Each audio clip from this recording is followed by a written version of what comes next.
श्रीगणेशाय नमः। श्रीदुर्गादेव्यै नमः। अथ देव्याः कवचं विनियोगः। ॐ अस्य श्रीचण्डीकवचस्य ब्रह्मा ऋषिः अनुष्टुप् छन्दः चामुण्डा देवता अङ्गन्यासोक्तमातरो बीजं दिग्बन्धदेवतास्तत्त्वं श्रीजगदम्बा प्रीत्यर्थे सप्तशती पाठाङ्गत्वेन जपे विनियोगः। ॐ नमः चण्डिकायै। मार्कण्डेय उवाच ॐ यद्गुह्यं परमं लोके सर्वरक्षाकरं नृणां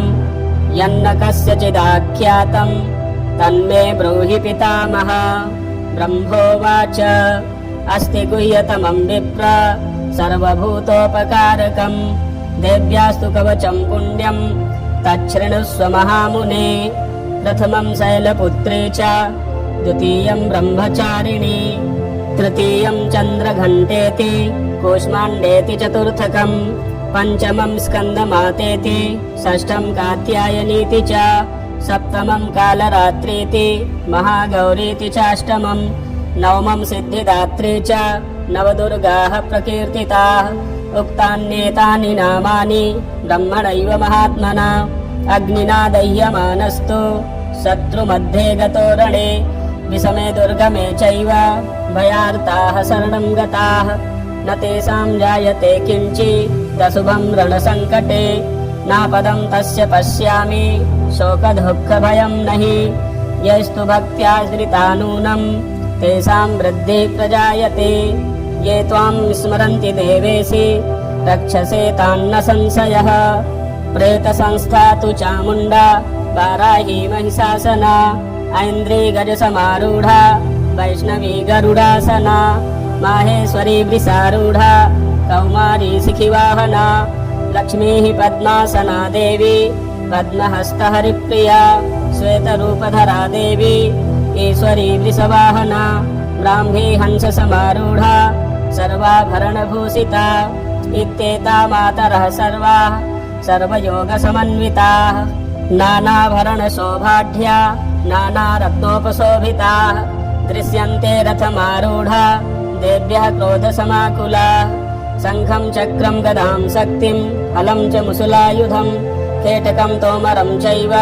परशुम्बासमेव च कुन्तायुधं त्रिशूलं च सारङ्गमायुधमुत्तमं दैत्यानां देहनाशाय भक्तानामभयाय च धारयन्त्यायुधानीत्थं देवानां च हिताय वै नमस्तेऽस्तु महारौद्रे महाघोरपराक्रमे महाबले महोत्साहे महाभयविनाशिनि त्राहि मां देवि दुष्प्रेक्षे शत्रूणां भयवर्धिनि प्राच्यां रक्षतु मामेन्द्रे आग्नेयामग्निदेवता दक्षिणे वतु वाराहि नैऋत्यां खड्गधारिणी प्रतीच्यां वारुणी रक्षेत् वायव्यां मृगवाहिनी उदीच्यां पातु कौमारी ऐशान्यां शूलधारिणी ऊर्ध्वं ब्रह्माणि मे रक्षेत् धस्ताद् वैष्णवी तथा एवं दश दिशो रक्षेत् चामुण्डा सववाहना जया मे चाग्रतः पातु विजया पातु पृष्ठतः अजिता वामपार्श्वे तु दक्षिणे चापराजिता शिखामुद्योतिनी रक्षे धुमा मूर्ध्नि व्यवस्थिता मालाधरी ललाटे च भ्रुवौ रक्षेत् यशस्विनी त्रिनेत्रा च भ्रुवोर्मध्ये यमघण्टा च नासिके शङ्खिनी चक्षुषोर्मध्ये श्रोत्रयोर्द्वारवासिनी कपोलौ कालिका रक्षेत् कर्णमूले तु शाङ्करी नासिकायां सुगन्धा च उत्तरोष्ठे च चर्चिका अधरे च मृत्कला जिह्वायां च सरस्वती दन्तान् रक्षतु कौमारी कण्ठदेशे तु चण्डिका घण्टिकां चित्रघण्टा च महामाया च तालुके कामाक्षे चिबुकं रक्षेत् वाचं मे सर्वमङ्गला ग्रीवायां भद्रकाली च पृष्ठवंशे धनुर्धरी नीलग्रीवा बहिः कण्ठे नलिकां नलकूबरी स्कन्धयोः खड्गनी रक्षेत् बाहू मे वज्रधारिणी हस्तयोर्दण्डनी रक्षे दम्बिका चाङ्गुलीषु च नखाञ्चुलेश्वरी रक्षेत् कुक्षौ रक्षेत् कुलेश्वरी स्तनौ रक्षेन्महादेवी मनः शोकविनाशिनी हृदये ललिता देवी उदरे शूलधारिणी नाभौ च कामिनी रक्षेत् गुह्यं गुह्येश्वरी तथा पूतना कामिका मेढ्रं गुदे महिषवाहिनी कट्यां भगवती रक्षेत् जानुनी विन्ध्यवासिनी जङ्घे महाबला रक्षेत् सर्वकामप्रदायिनी गुल्फयोर्नारसिंही च पादपृष्ठे तु तैजसी पादाङ्गुलीषु श्रीरक्षेत् पादाधस्थलवासिनी नखान्दष्ट्राकराली च केशाश्चैवोर्ध्वकेशिनी रोमकूपेषु कौबेरी त्वचं वागीश्वरी तथा रक्तमज्जावसामासान् यस्ति मेदांसि पार्वती अन्त्राणि कालरात्रिश्च रिक्तं च मुकुटेश्वरी पद्मावती पद्मकोशे कफे चूडामणिस्तथा ज्वालामुखी नखज्ज्वाला मभेद्या सर्वसन्धिषु शुक्रं ब्रह्माणि मे रक्षेत् छायां छत्रेश्वरी तथा अहङ्कारं मनोबुद्धिं रक्षेन्मे धर्मधारिणी प्राणापानौ तथा व्यानमुदानं च समानकं वज्रहस्ता च मे रक्षेत् प्राणं कल्याणशोभना रसे रूपे च गन्धे च शब्दे स्पर्शे च योगिनी सत्त्वं रजस्तमश्चैव रक्षेन्नारायणी सदा आयु रक्षतु वाराही धर्मं रक्षतु वैष्णवी यशः कीर्तिं च लक्ष्मीं च धनं विद्यां च चक्रिणी गोत्रमिन्द्राणि मे रक्षेत् पशून्मे रक्ष चण्डिके पुत्रान् रक्षेन्महालक्ष्मीर्भार्यां रक्षतु भैरवी पन्थानां सुपथा रक्षेन् मार्गं क्षेमकरी तथा राजद्वारे महालक्ष्मीर्विजया सर्वतः स्थिता रक्षाहीनं तु यतस्थानं वर्जितं कवचेन तु तत्सर्वं रक्ष मे देवी जयन्ती पापनाशिनी पदमेकं न गच्छेतु यदीच्छेच्छुभमात्मनः कवचेनावृतो नित्यं यत्र यत्रैव गच्छति तत्र तत्रार्थलाभश्च विजयः सार्वकामिकः यं यं चिन्तयते कामं तं तं प्राप्नोति निश्चितं परमैश्वर्यमतुलं प्राप्स्यते भूतले पुमान् निर्भयो जायते मर्त्यः सङ्ग्रामे स्वपराजितः त्रैलोक्ये तु भवेत् पूज्यः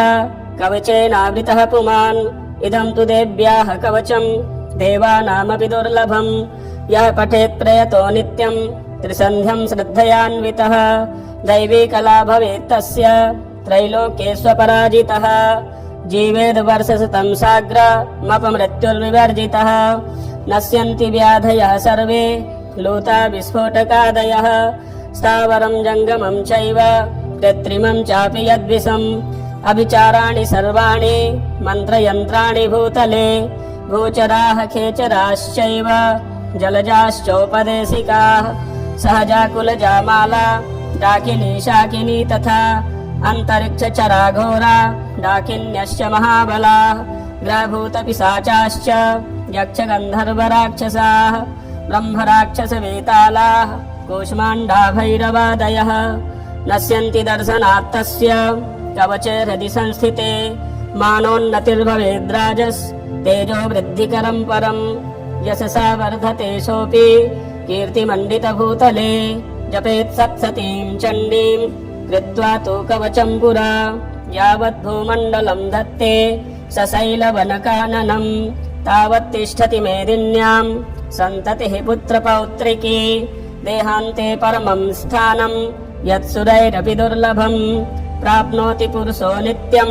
महामाया प्रसादतः लभते परमं रूपं शिवेन सह मोदते ॐ जय जय श्री जगदम्बार्पणमस्तु अथ अर्गलाय स्तोत्रम् ॐ अस्य श्री अर्गलाय स्तोत्रमन्त्रस्य विष्णुर्ऋषिः अनुष्टुप् छन्दः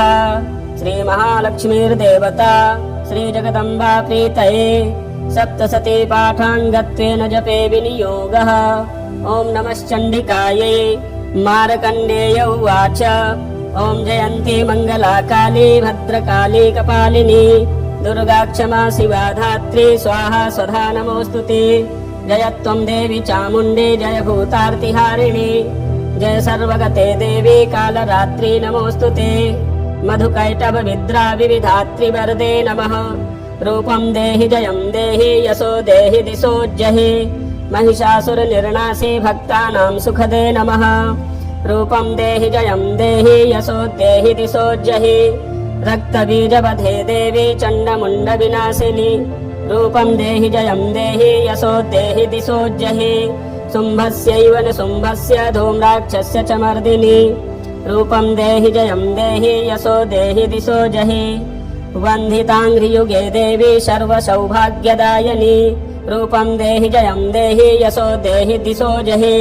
अचिन्त्यरूपचरिते सर्वशत्रुविनाशिनी रूपं देहि जयं देहि यशो देहि दिशो जहि न तेभ्यः सर्वदा भक्त्या चण्डिके दुरितापहे रूपं देहि जयं देहि यशो देहि दिशो जहि स्तुवद्भ्यो भक्तिपूर्वं त्वां चण्डिके व्याधिनाशिनी रूपं देहि जयं देहि यशो देहि दिशो जहि चण्डिके सततं ये त्वामर्चयन्तीह भक्तितः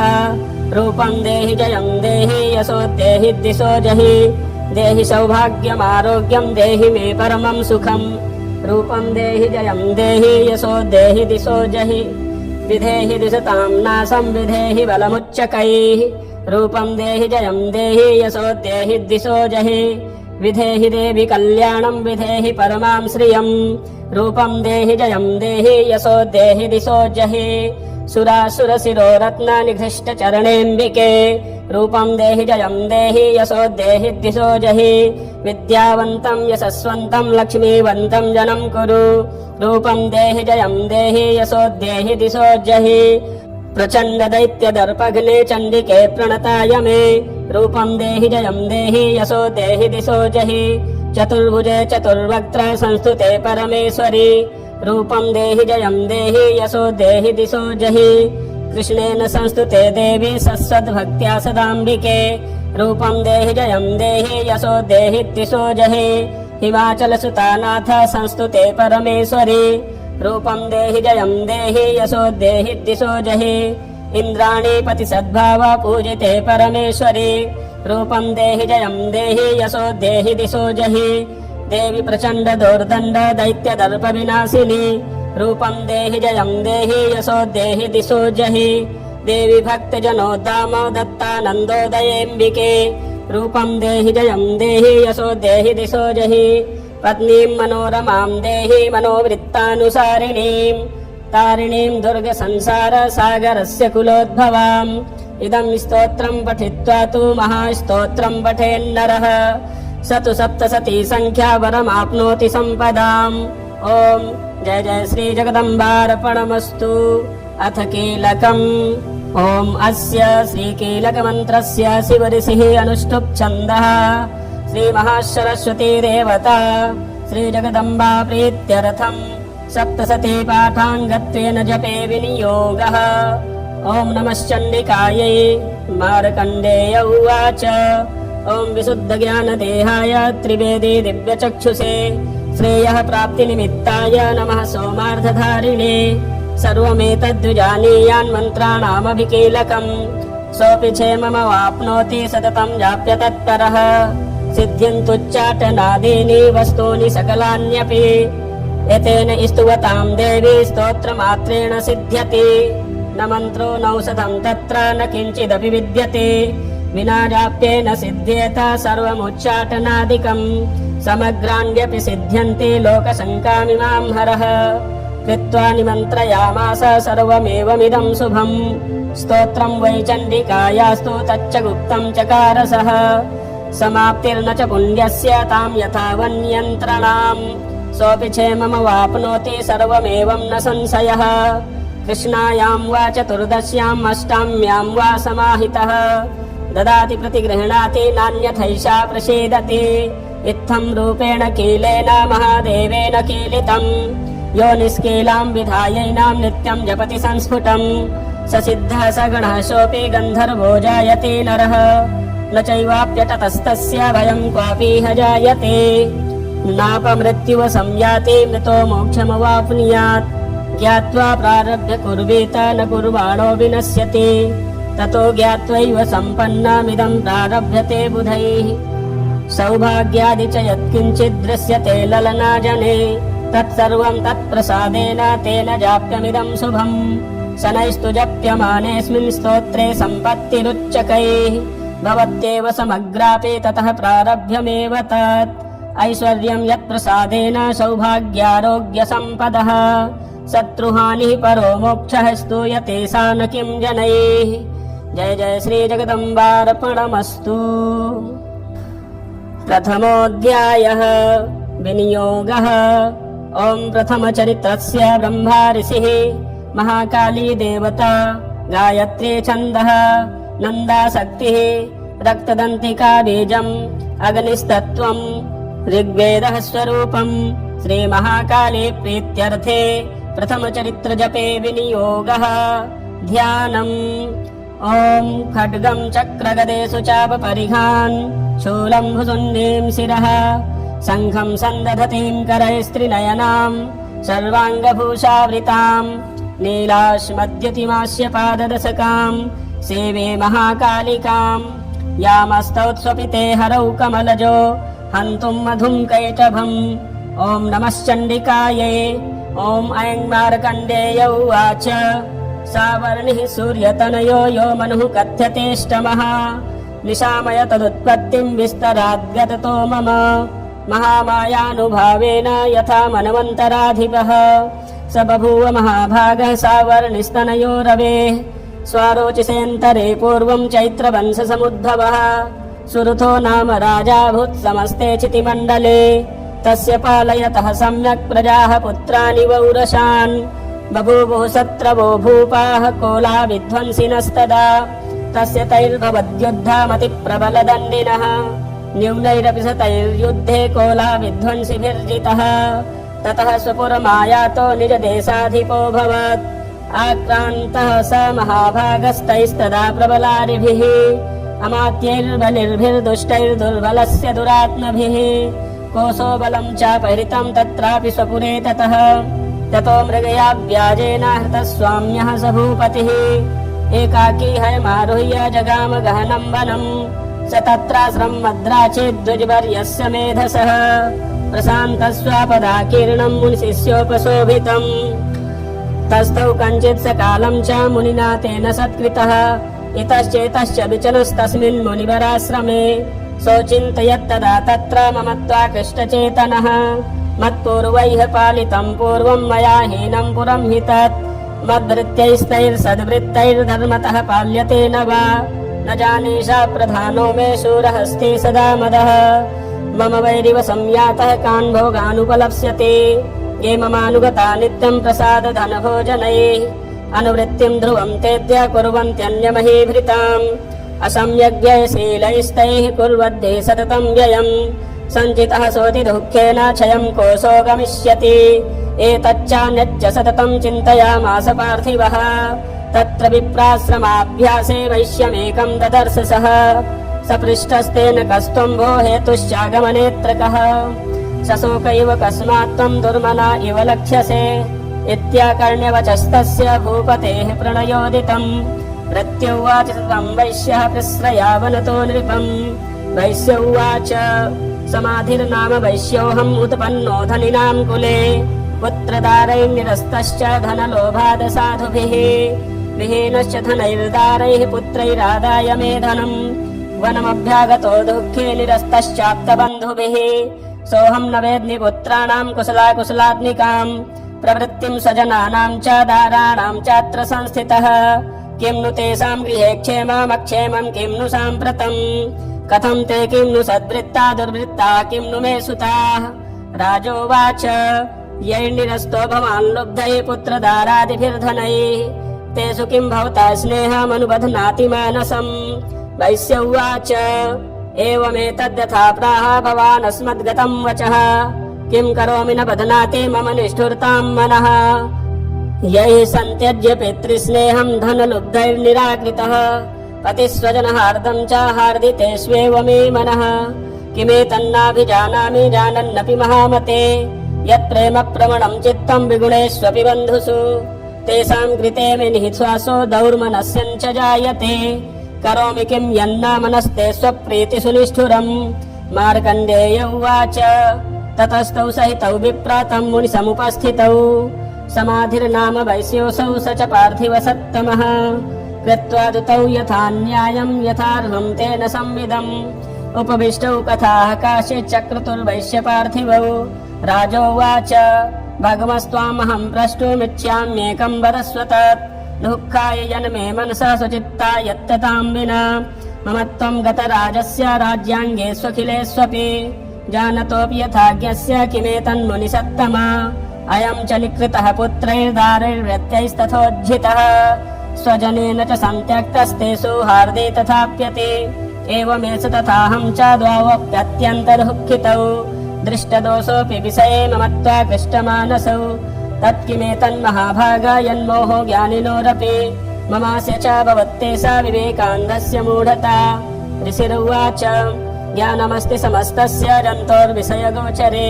विषयस्य महाभागा याति चैवं पृथक् पृथक् दिवान्धाः प्राणिनः केचिद्रात्रा बन्धास्तथा परे केचिद्दिवा तथा रात्रौ प्राणिनस्तुल्यदृष्टयः ज्ञानिनो मनुजाः सत्यं किं तु तेन हि केवलम् यतो हि ज्ञानिनः सर्वे पशुपक्षिमृगादयः ज्ञानं च तन्मनुष्याणां यत्तेषां मृगपक्षिणां मनुष्याणां च यत्तेषां तुल्यमन्य तथोभयोः ज्ञानेऽपि सति पश्यैतान् पतङ्गान् चावचञ्चुषु कणमोक्षाद्रितान् मोहात् पीड्यमानानपि क्षुधा मानुषा मनुजव्याघ्राशाभिलाषाः सुतान् प्रति लोभात् प्रत्युपकाराय नन्वेतान् किं न पश्यसि तथापि मम तावर्ते मोहगर्ते निपातिताः महामाया प्रभावेण संसारस्थितिकारिणा तन्नात्र विस्मयः कार्यो योगनिद्रा जगत्पते महामाया हरेश्चैषा तया सम्मोह्यते जगत् ज्ञानिनामपि चेतांसि देवी भगवती हि सा बलादाकृष्य मोहाय महामाया प्रयक्षते तया विसृज्यते विश्वं जगते तच्चराचरम् सैषा प्रसन्ना वरदा निर्णां भवति मुक्तये सा विद्या परमा मुक्तिर्हेतुभूता सनातनी संसारबन्धहेतुश्च सैव सर्वेश्वरेश्वरी राजोवाच भगवन् काहि सा देवी महामायेति यां भवान् ब्रवीति कथम् उत्पन्ना सा कर्मास्याश्च किं द्विज यत्र भावा च सा देवी यत्स्वरूपा यदुद्भवा तत्सर्वं श्रोतुमिच्छामि त्वत्तो ब्रह्मविदाम्बर ऋषिरुवाच नित्यैव सा जगन्मूर्तिस्तया सर्वमिदं ततं तथापि तत्समुत्पत्तिर्बहुधा श्रूयतां मम देवानां कार्यसिद्ध्यर्थमाविर्भवति सा यदा उत्पन्नेति तदा लोके सा नित्याप्यभिधीयते योगनिद्रां यदा विष्णुर्जगत्ते कारणवीकृते आस्तिर्यशेष भजत्कल्पान्ते भगवान् प्रभुः तदा द्वावसुरौ घोरौ विख्यातौ मधुकैटभौ विष्णुकर्णमलोद्भूतौ हन्तुं ब्रह्माणमुद्यतौ स नाभिकमले विष्णोऽसितो ब्रह्मा प्रजापतिः दृष्ट्वा तावसुरौ चोग्रौ प्रसुप्तं च जनार्दनम् तुष्टावयोगनिद्रां तामेकाग्रहृदयस्थितः विबोधनार्थाय हरिर्हरिनेत्रकृतालयाम् विश्वेश्वरीं जगद्धात्रीं स्थितिसंहारकारिणीं निद्रां भगवतीं विष्णोरतुलां तेजसः प्रभुः ब्रह्मोवाच त्वं स्वाहा त्वं स्वधा त्वं हेव सत्कारः स्वरात्मिका सुधा त्वमक्षरे नित्ये त्रिधा मात्रात्मिका स्थिता अर्धमात्रा स्थिता नित्यायानुच्चार्या विशेषतः त्वमेव सन्ध्या सावित्री त्वं देवी जननी परा त्वयैतद्धार्यते विश्वं त्वयैतत्सृज्यते जगत् त्वयैतत्पाल्यते देवी त्वमत्स्यन्ते च सर्वदा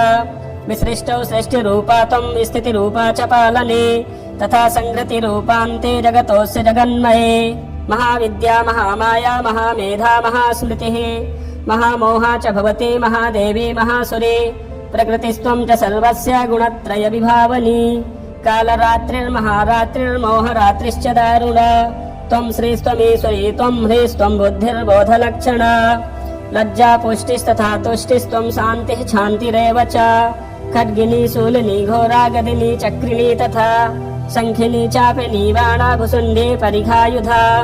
सौम्या सौम्यतरा शेष सौम्येभ्यस्तति सुन्दरी परापराणां परमा तुमेव परमेश्वरी यच्च किञ्चित् क्वचिद्वस्तु सद्सद्वाक्किलात्मिके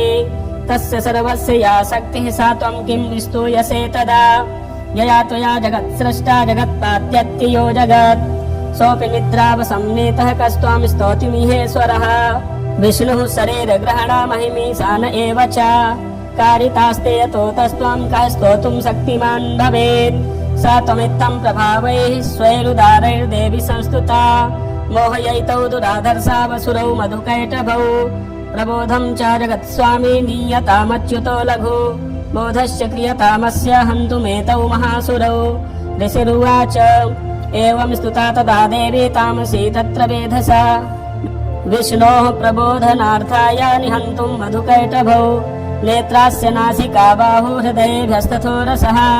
निर्गम्य दर्शने तस्थौ ब्रह्मणो व्यक्तजन्मनः उत्तस्थौ च जगन्नाथस्तया मुक्तो जनार्दनः एकार्णवे हि शयनात् ततः सा ददृशे च तौ मधुकैटभौ दुरात्मानावतिवीर्यपराक्रमौ क्रोधदग्धे क्षणावत्तुं ब्रह्माणं जनितोद्यमौ समुत्थाय ततस्ताभ्यां युयुधे भगवान् हरिः पञ्चवर्षसहस्राणि बाहुप्रहरणो विभुः तावप्यतिबलोन्मत्तौ महामाया विमोहितौ उक्तवन्तौ वरोऽस्मत्तो म्रियतामिति केशवम् श्रीभगवानुवाच भवेतामद्य मे तुष्टौ मम वध्या उभावपि किमन्येन वरेणात्र एतावद्धिवृतं मम ऋषिरुवाच वञ्चिताभ्यामिति तदा सर्वमापोमयं जगत् विलोक्यताभ्यां गदितो भगवान् कमलेक्षणः आवां जहिन यत्रोर्वी सलिलेन परिप्लुता ऋषिरुवाच तथे त्यक्त्वा भगवता शङ्खचक्रगदाभृता कृत्वा चक्रेण वैच्छिन्ने जघने शिरसीतयोः एवमेषा समुत्पन्ना ब्रह्मणा संस्तुता स्वयं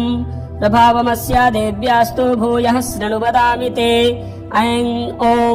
जय जय श्री जगदम्बार्पणमस्तु। द्वितीयोऽध्यायः विनियोगः।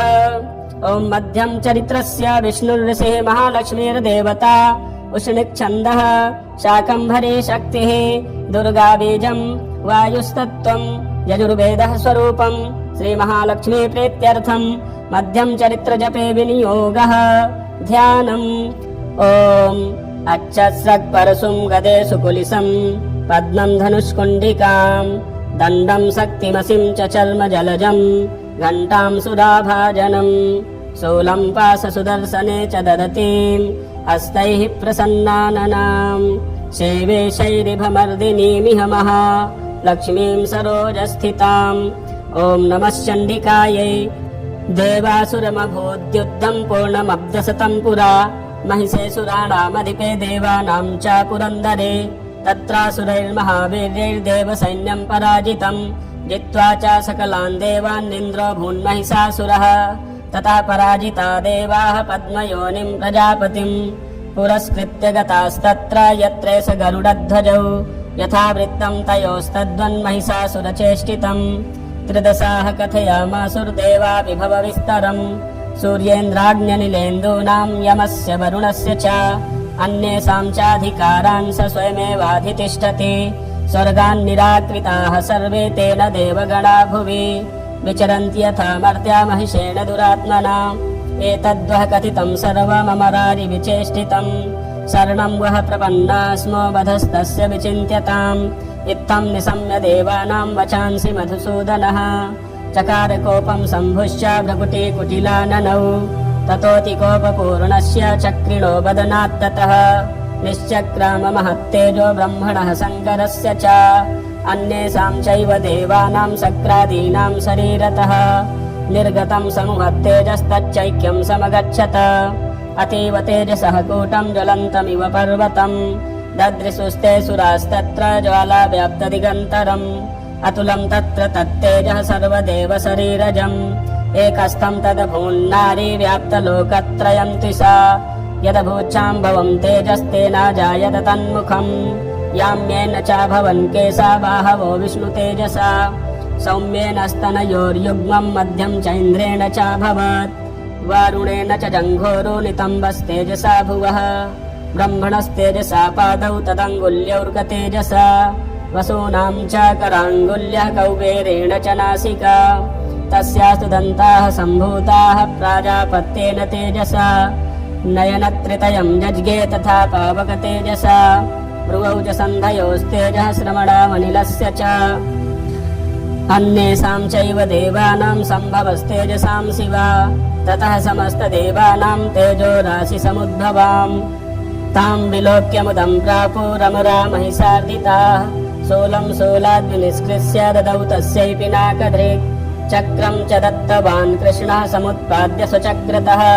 शङ्खं च वरुणः शक्तिं ददौ तस्यै हुतासनः मारुतो दत्तमाश्चापं बाणपूर्णे तथे सुधी वज्रमिन्द्रः समुत्पाद्य कुलिसादमराधिपः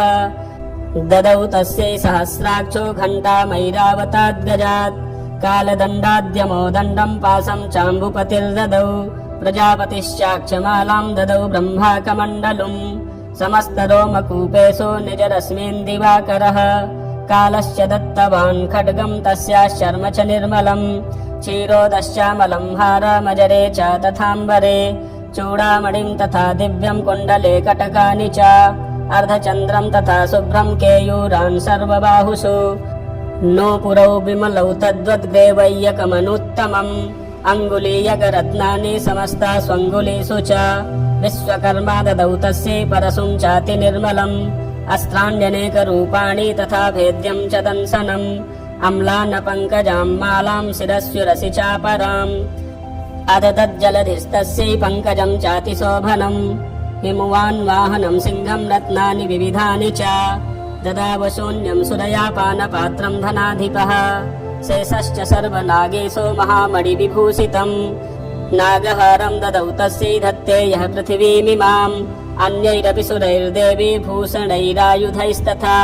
सम्मानिताननादोच्चैः साट्टहासं मुहुर्मुहुः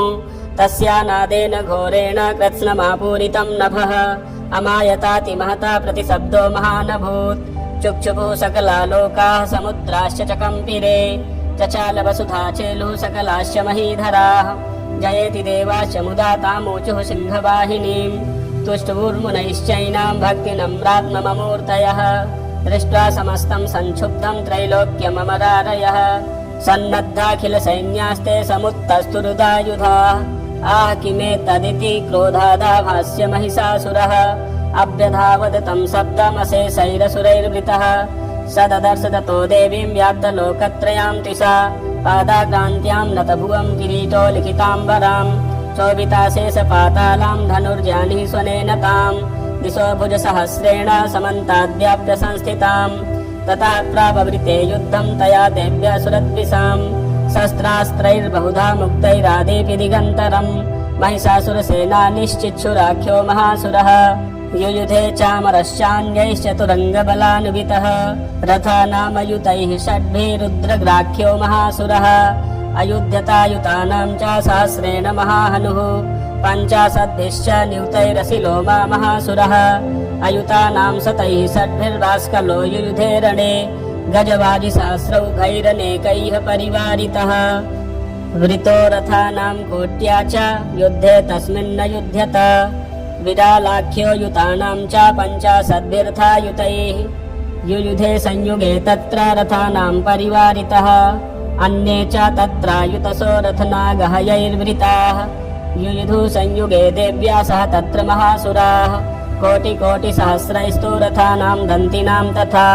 हयानां च वितो युद्धे तत्र भून्महिषासुरः तोमरैर्भिन्दिपालैश्च शक्तिभिर्मुसलैस्तथा युयुधु संयुगे देव्या खड्गैः परशुपट्टिसैः केचिच्च चिक्षिपुः शक्तिः केचित् पाशास्तथा परे देवीं खड्गप्रहारैस्तु ते तां हन्तुं प्रचक्रमुः सापि देवी ततस्तानि शस्त्राण्यस्त्राणि चण्डिका लीलयैव प्रचिच्छेद निजशस्त्रास्त्रवर्षिणी अनायस्तानना देवी स्तूयमानासुरर्षिभिः मुमोचासुरदेहेषु शस्त्राण्यस्त्राणि चेश्वरी सोऽपि क्रुद्धो धुतसटो देव्या वाहनकेसरी चचारासुरसैन्येषु वने शिश्वहुतासनः निःश्वासान्मुमुचेयाश्च युध्यमाना रणेऽम्बिका त एव सद्यः सम्भूता गणाः शतसहस्रशः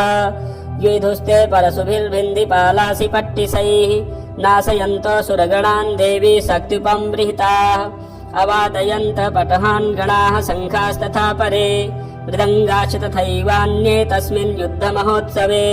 ततो देवी त्रिशूलेन गदया शक्तिवृष्टिभिः खड्गादिभिश्च शतशो निजघानमहासुरान् पातयामास चैवान्यान् घण्टास्वनविमोहितान् असुरान् भुवि पासेन बद्ध्वा चान्यान् न कर्षयत् केचिद्विधा कृतास्तीक्ष्णैः खड्गपातैस्तथा परे विपोतिथा निपातेन गदया भुवि सेरते वेमुश्च केचिद्रुधिरं मुसलेन भिसंहताः केचिन्निपतिता भूमौ भिन्नाः शूलेन वक्षसि निरन्तराः सरौघेण कृताः केचिद्रणाजिरे सेनानुकारिणः प्राणान् ममुचोस्त्रिदशार्दनाः केषाञ्चिद् बाहवश्चिन्नाश्चिन्नग्रीवास्तथा परे शिरांसि पेतुरन्येषामन्ये मध्ये विदारिताः विच्छिन्नजङ्घास्त्वपरे पेतुरुर्व्यां महासुराः एकबाहवक्षिचरणाः केचिद्देव्या द्विधा कृताः छिन्नेऽपि चान्ये शिरसि पतिताः पुनरुत्थिताः कबन्धायुधुर्देव्या गृहीत परमायुधाः न नृतुश्चापरे तत्र युद्धे तूर्यलयाश्रिताः कबन्धाश्चिन्न शिरसा खड्गशक्त्रष्टिपाणयः तिष्ठ तिष्ठेति भासन्तो देवी मन्ये महासुराः पातितैरथ नागास्वैरसुरैश्च वसुन्धरा अगम्या सा भवत्तत्र यत्राभूत्समहारणः शोणितौघा महानद्यः सद्यस्तत्र प्रसुश्रुवुः मध्ये चासुरसैन्यस्य वारणासुरवाजिनाम् क्षणेन तन्महासैन्यमसुराणां तथाम्बिका निन्ये चयं यथा वह्निस्तृणदारुमहाचयम् स च सिंहो महानादमुत्रजन्दुतकेसरः शरीरेभ्यो मरारीणाम् असोनिव विचिन्वति देव्या गणैश्च तैस्तत्र कृतं युद्धं महासुरैः यथैषां तुतुसुर्देवाः पुष्पवृष्टिमुचो दिवि ॐ जय जय श्री जगदम्बार्पणमस्तु। तृतीयोऽध्यायः ध्यानम् ॐ उद्यद्भानुसहस्रकान्तिमरुण चौमां शिरोमालिकां रक्तालिप्तपयोधरां जपवटीं विद्यामभीतिं वरम् हस्ताब्जैर्दधतीं त्रिनेत्रविलसद् वक्त्रारविन्दश्रियं देवीं बद्धहिमांसुरत्नमुकुटां वन्दे रविन्दस्थिताम् ॐ नमः चण्डिकायै। ॐ ऋषिरुवाच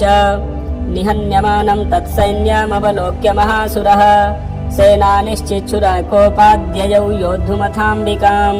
स देवीं सरवर्षेण पवर्ष समरे सुरः यथा मेरुगिरेः शृङ्गं तोयवर्षेण तोयदः तस्य चित्वा ततो देवी लीलयैव सरोत्करान् जघान तुरगान् बाणैर्यन्तारं चैव वाजिनां चिच्छेद च धनु सद्यो ध्वजं चाति समुच्छ्रितम् विव्याध चैव गात्रेषु छिन्नधन्वा नमासुगैः सच्छिन्नधन्वा विरथो हतासो हतसारथिः अभ्यधावत्तां देवीं खड्गचर्मधरोऽसुरः सिंहमाहत्य खड्गेन तीक्ष्णधारेण मूर्धनि आजघानभुजे सभ्ये देवीमप्यतिवेगवान् तस्याः खड्गो भुजं प्राप्य पफाल नृपनन्दन ततो जग्राह शूलं स कोपादरुणलोचनः चिक्षेप च ततस्तस्तु भद्रकाल्यां महासुरः जाज्वल्यमानं तेजोभिरविबिम्बमिवाम्बरात् दृष्ट्वा तदा पतच्छूलं देवी शूलममुञ्चत तच्छूलं स तथा तेन नीतं स च महासुरः हते तस्मिन् महावीर्ये महिषस्य च मूपतौ आजगाम गजारूढश्चामरस्त्रिदशार्दनः सोऽपि शक्तिमुमोचाथ देव्यास्तामम्बिका द्रुतम् ओङ्काराभिहतां भूमौ पातयामास निष्प्रभां भग्नां शक्तिं निपतितां दृष्ट्वा क्रोधसमन्वितः चिक्षेप चामरः शूलं बाणैस्तदपि साच्छिनत् ततः सिंहः समुत्पत्य गजकुम्भान्तरे स्थितः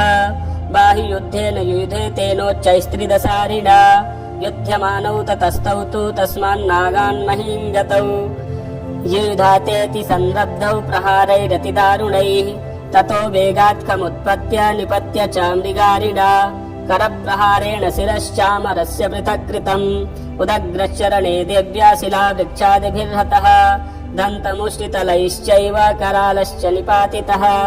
देवी क्रुद्धा गदापातैः चूर्णयामास चोद्धतम् बाष्कलं भिन्धिपालेन बाणैस्ताम्रं तथान्धकम् उग्रास्यमुग्रवीर्यं च तथैव च महाहनुम्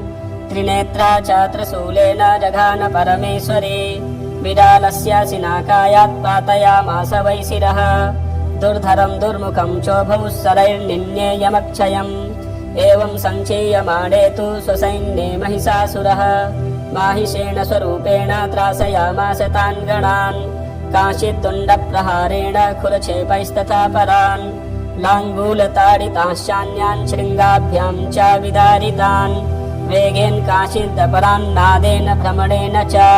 निःश्वासपवनेनान्यान् पातयामास भूतले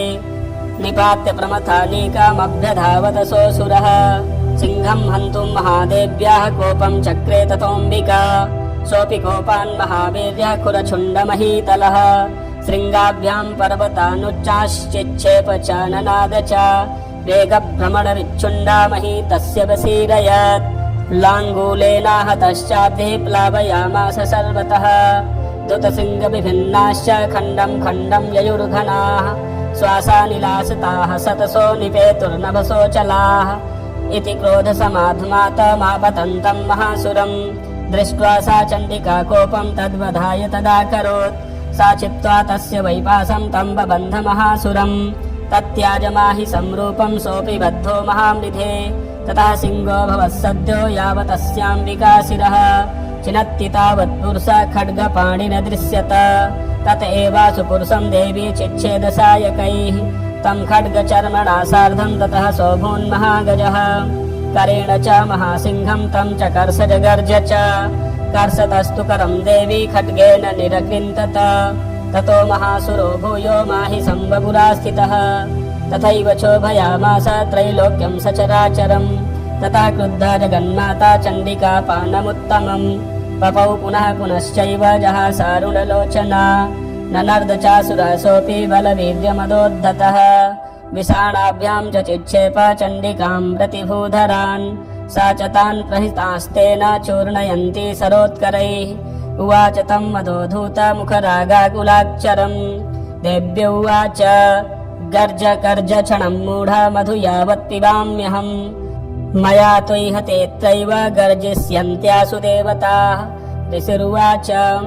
एवमुक्त्वा समुत्पत्य सारूढा तं महासुरम् पादेनाक्रम्य कण्ठे च शूलेनैनमताडयत् ततः सोऽपि पदाक्रान्तस्तया निजमुखाद्दतः अर्धनिष्क्रान्त एवासीत् देव्या वीर्येण संवृतः अर्धनिष्क्रान्त एवासौ युध्यमानो महासुरः तया महासिना देव्या शिरच्छित्त्वा निपातितः ततो हाहाकृतं सर्वं दैत्यसैन्यं ननाशतत् प्रहर्षं चापरं जग्मुः सकला देवतागणाः तुष्टुपुस्तां सुरादेवीं सह दिव्यैर्महर्षिभिः जगुर्गन्धर्वपतयो ननितुश्चाप्सरो गणाः ॐ श्रीजगदम्बार्पणमस्तु चतुर्थोऽध्यायः ध्यानम् ॐ कालाभ्राभां कटाक्षैररिकुलभयदां मौलिबद्धेन्दुरेखां शङ्खं चक्रं कृपाणं त्रिशिखमपि करैरुद्वहन्तीं त्रिनेत्रां सिंहस्कन्धाधिरूढां त्रिभुवनमखिलं तेजसा पूरयन्तीं ध्यायेद्दुर्गां जयाख्यां त्रिदश परिवृतां सेवितां सिद्धिकामैः ॐ नमश्चण्डिकायै ॐ ऋषिरुवाच सक्रादयः सुरगणा निहतेति वीर्ये तस्मिन् दुरात्मनि सुरारिबले च देव्या तां तुष्टवुः प्रणतिनम्रशिरोधरान् सा वाग्भी प्रहर्षपुलको दग्मचारुदेहा देव्या यया ततमिदं जगदात्मशक्त्या निःशेषदेवगणशक्तिसमूहमूर्त्या तामम्बिकामखिलदेवमहर्षि पूज्यां भक्त्या नतास्म विदधातु शुभानि सा नः यस्याः प्रभावमतुलं भगवाननन्तो ब्रह्माहरश्च न हि वक्तुमलं बलं च सा चण्डिकाखिलजगत्परिपालनाय नासाय च शुभभयस्य मतिं करोतु या श्रीः स्वयं सुकृतिनां भवनेष्वलक्ष्मीः पापात्मनां कृतधियां हृदयेषु बुद्धिः श्रद्धा सतां कुलजनप्रभवस्य लज्जा तां त्वां नताः स्म परिपालय देवि विश्वम्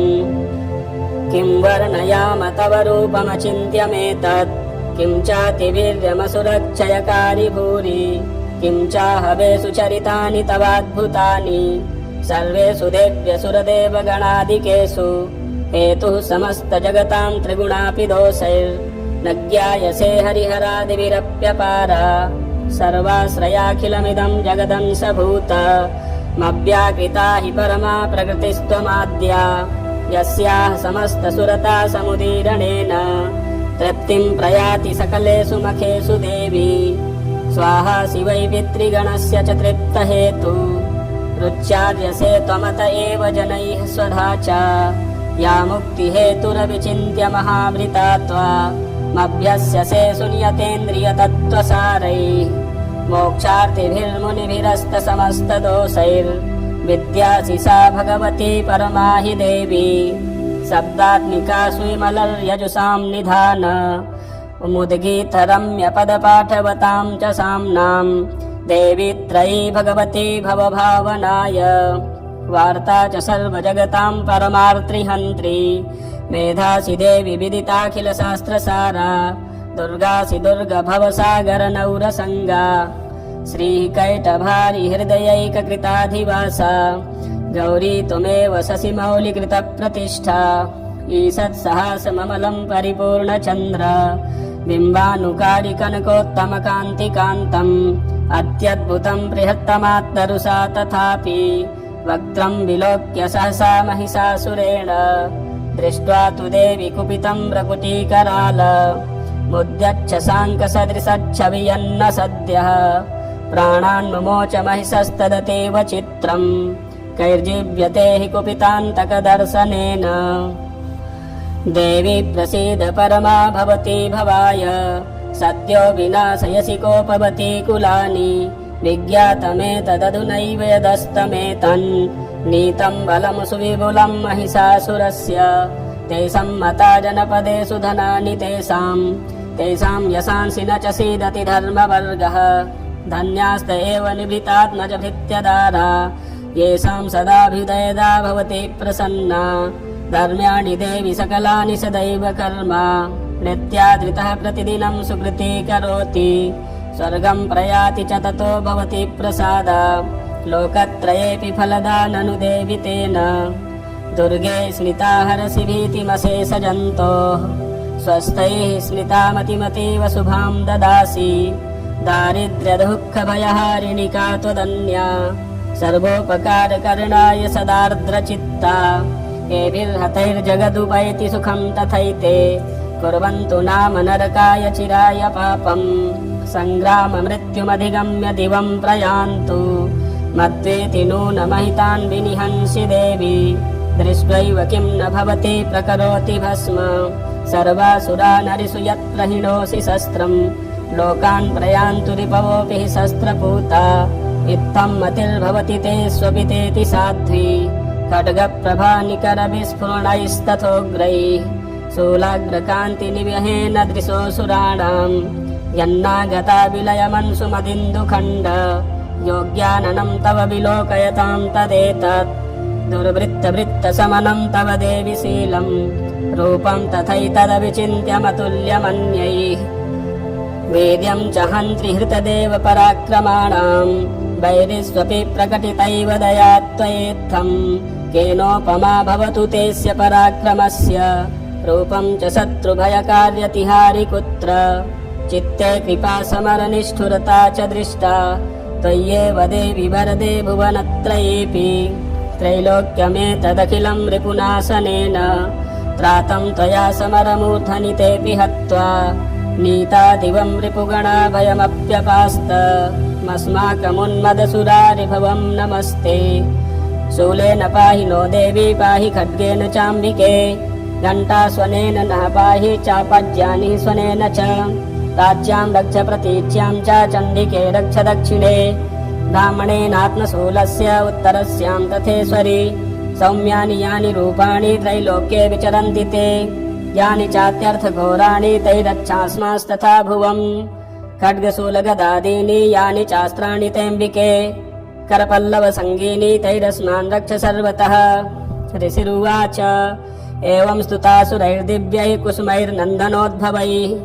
अर्चिता जगतां धात्री तथा गन्धानुलेपनैः भक्त्या समस्तैस्त्रिदशैर्दिव्यैर्धूपैस्तु धूपिता प्राह प्रसादसुमुखी समस्तान् प्रणतान् सुरान् देव्युवाच ब्रियतां त्रिदशा सर्वेदस्मत्तोऽभिवाञ्छितम् देवा ऊचुः भगवत्या कृतं सर्वं न च किञ्चिदवशिष्यते यदयं निहतः शत्रुरस्माकं महिषासुरः यदि चापि वरोदेयस्त्वयास्माकं महेश्वरी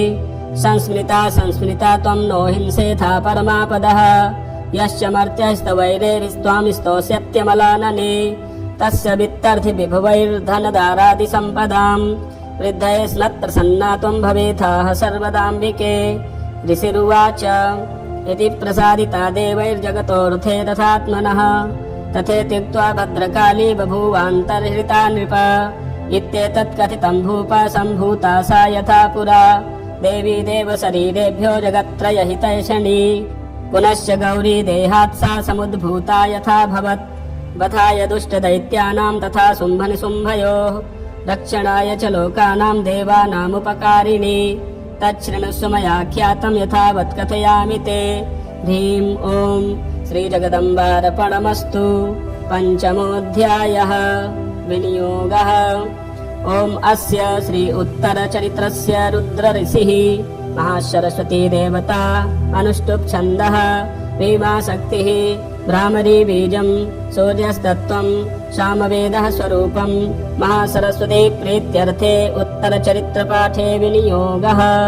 ध्यानम्। ॐ घण्टासूलहलानि शङ्खमुसले चक्रं धनुषायकम् हस्ताब्जैर्दधतीं घनान्तविलसत् चेतांसुतुल्यप्रभां गौरीदेह समुद्भवां त्रिजगता माधारभूतां महा पूर्वामत्र सरस्वतीमनुभजे शुम्भादिदैत्यार्दिनीम्। ॐ नमश्चण्डिकायै। ॐ क्लीं ऋषिरुवाच पुरा शुम्भनिशुम्भाभ्याम् असुराभ्यां सचीपतेः त्रैलोक्यं यज्ञभागाश्च हरिता मदबलाश्रयात् तावेव सूर्यतां तद्वदधिकारं तथैन्दवम् कौबेरमथयाम्यं च चक्राते वरुणस्य च तावेव पौनरद्धिं च चक्रतुर्वह्निकर्म च ततो देवा विनिर्धूता भ्रष्टराज्याः पराजिताः हिताधिकारास्त्रिदशास्ताभ्यां सर्वे निराकृताः महासुराभ्यां तां देवीं संस्मरन्त्यपराजितां तयास्माकं वरो दत्तो यथा पत्सुस्मृताखिलाः भवतां नाशयिष्यामि तत्क्षणात् परमापदः इति कृत्वा मतिं देवा हिमवन्तं नगेश्वरं जगमुस्तत्र ततो देवीं विष्णुमायां प्रतुष्टुभुः देवा ऊचुः नमो देव्यै महादेव्यै शिवायै सततं नमः नमः प्रकृत्यै भद्रायै नियताः प्रणताः स्मतां रौद्रायै नमो नित्यायै गौर्यै धात्र्यै नमो नमः ज्योत्सनायै चेन्दुरूपिण्यै सुखायै सततं नमः कल्याण्यै प्रणतां वृद्ध्यै सिद्ध्यै कुर्मो नमो नमः नैऋत्यै भूभृतां लक्ष्म्यै सर्वाण्यै ते नमो नमः दुर्गायै दुर्गपारायै सारायै सर्वकारिण्यै ख्यात्यै तथैव कृष्णायै धूम्रायै सततं नमः अतिसौम्यातिरौद्रायै नतास्तस्यै नमो नमः नमो जगत्प्रतिष्ठायै देव्यै कृत्यै नमो नमः या देवी सर्वभूतेषु विष्णुमायेति शब्दिता नमस्तस्यै नमस्तस्यै नमस्तस्यै नमो नमः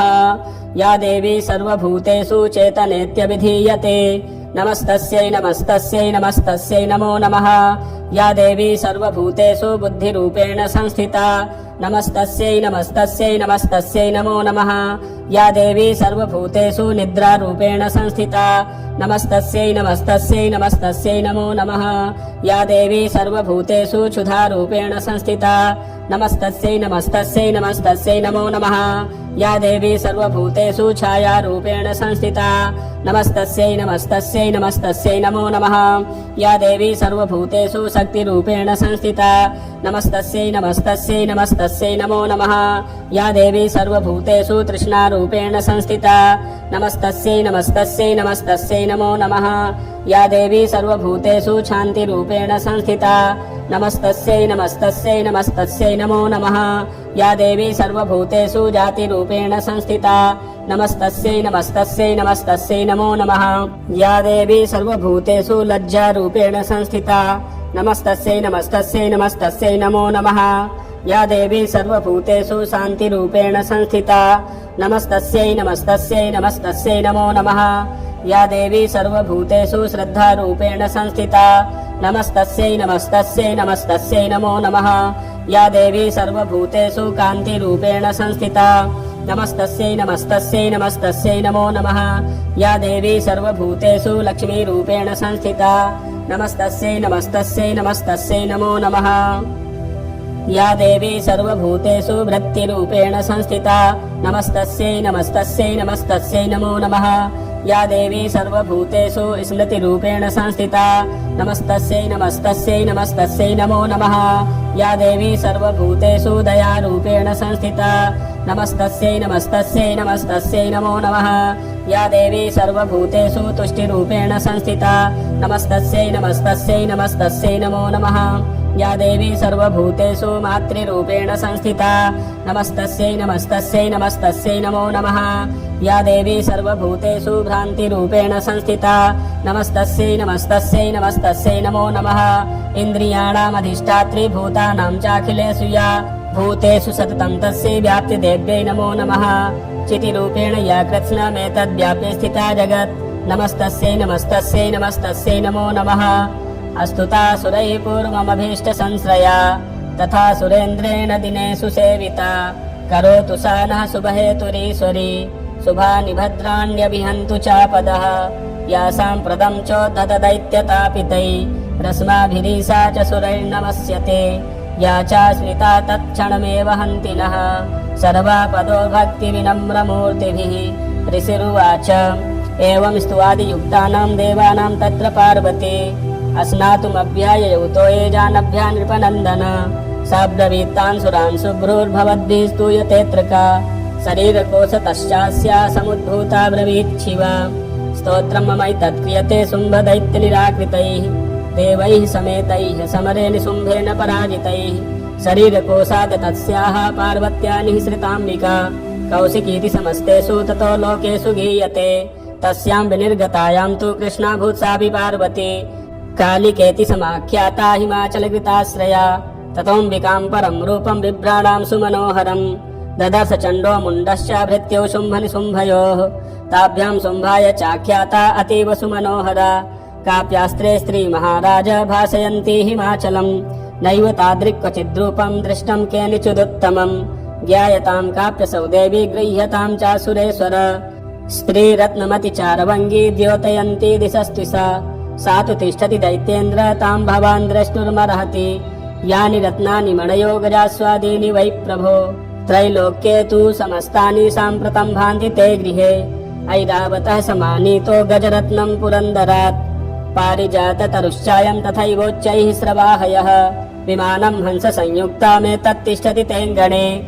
रत्नभूतमिहानीतं यदासीद्वेधसोद्भुतं निधिरेष महापद्मा समानीतो धनेश्वरात् किञ्जल्किनीं ददौ चाब्धिर्मालामम्लानपङ्कजां छत्रं ते वारुणं गेहे काञ्चनस्रावतिष्ठति तथायं स्यन्दनवरो यः पुरासीत् प्रजापतेः मृत्योरुत्क्रान्तिदा नाम शक्तिरीश त्वया हृता पासः सलिलराजस्य भ्रातुस्तव परिग्रहे ऋषम्भस्याब्धिजाताश्च समस्ता रत्नजातयः वह्निरपि ददौ तुभ्यमग्निशौचे च वाससि एवं दैत्येन्द्ररत्नानि समस्तान्याहृतानि ते स्त्रीरत्नमेषा कल्याणी त्वया कस्मान्न गृह्यते। ऋषिरुवाच निशम्येति वचः शुम्भः स तदा चण्डमुण्डयोः प्रेषयामास सुग्रीवं दूतं देव्या महासुरम् इति चेति च वक्तव्या सा गत्वा वचनान् मम यथा चाभ्येति सम्प्रीत्या तथा कार्यं त्वया लघु स तत्र गत्वा यत्रासे शैलोद्देशेति शोभने सा देवीं तां ततः प्राह सलक्षणं मधुरया गिरा दूत उवाच देवी दैत्येश्वरः शुम्भस्त्रैलोक्ये परमेश्वरः दूतोऽहं प्रेषितस्तेन त्वत्सकाशमिहागतः अव्याहताज्ञः सर्वासु यः सदा देवयोनिषु निर्जिताखिलदैत्यारिः स यदाह शृणुष्व तत् मम त्रैलोक्यमखिलं मम देवावसानुगाः यज्ञभागानहं सर्वानुपश्नामि पृथक् पृथक् त्रैलोक्ये वररत्नानि मम वशान्यशेषतः तथैव गजरत्नं च हृत्वा देवेन्द्रवाहनं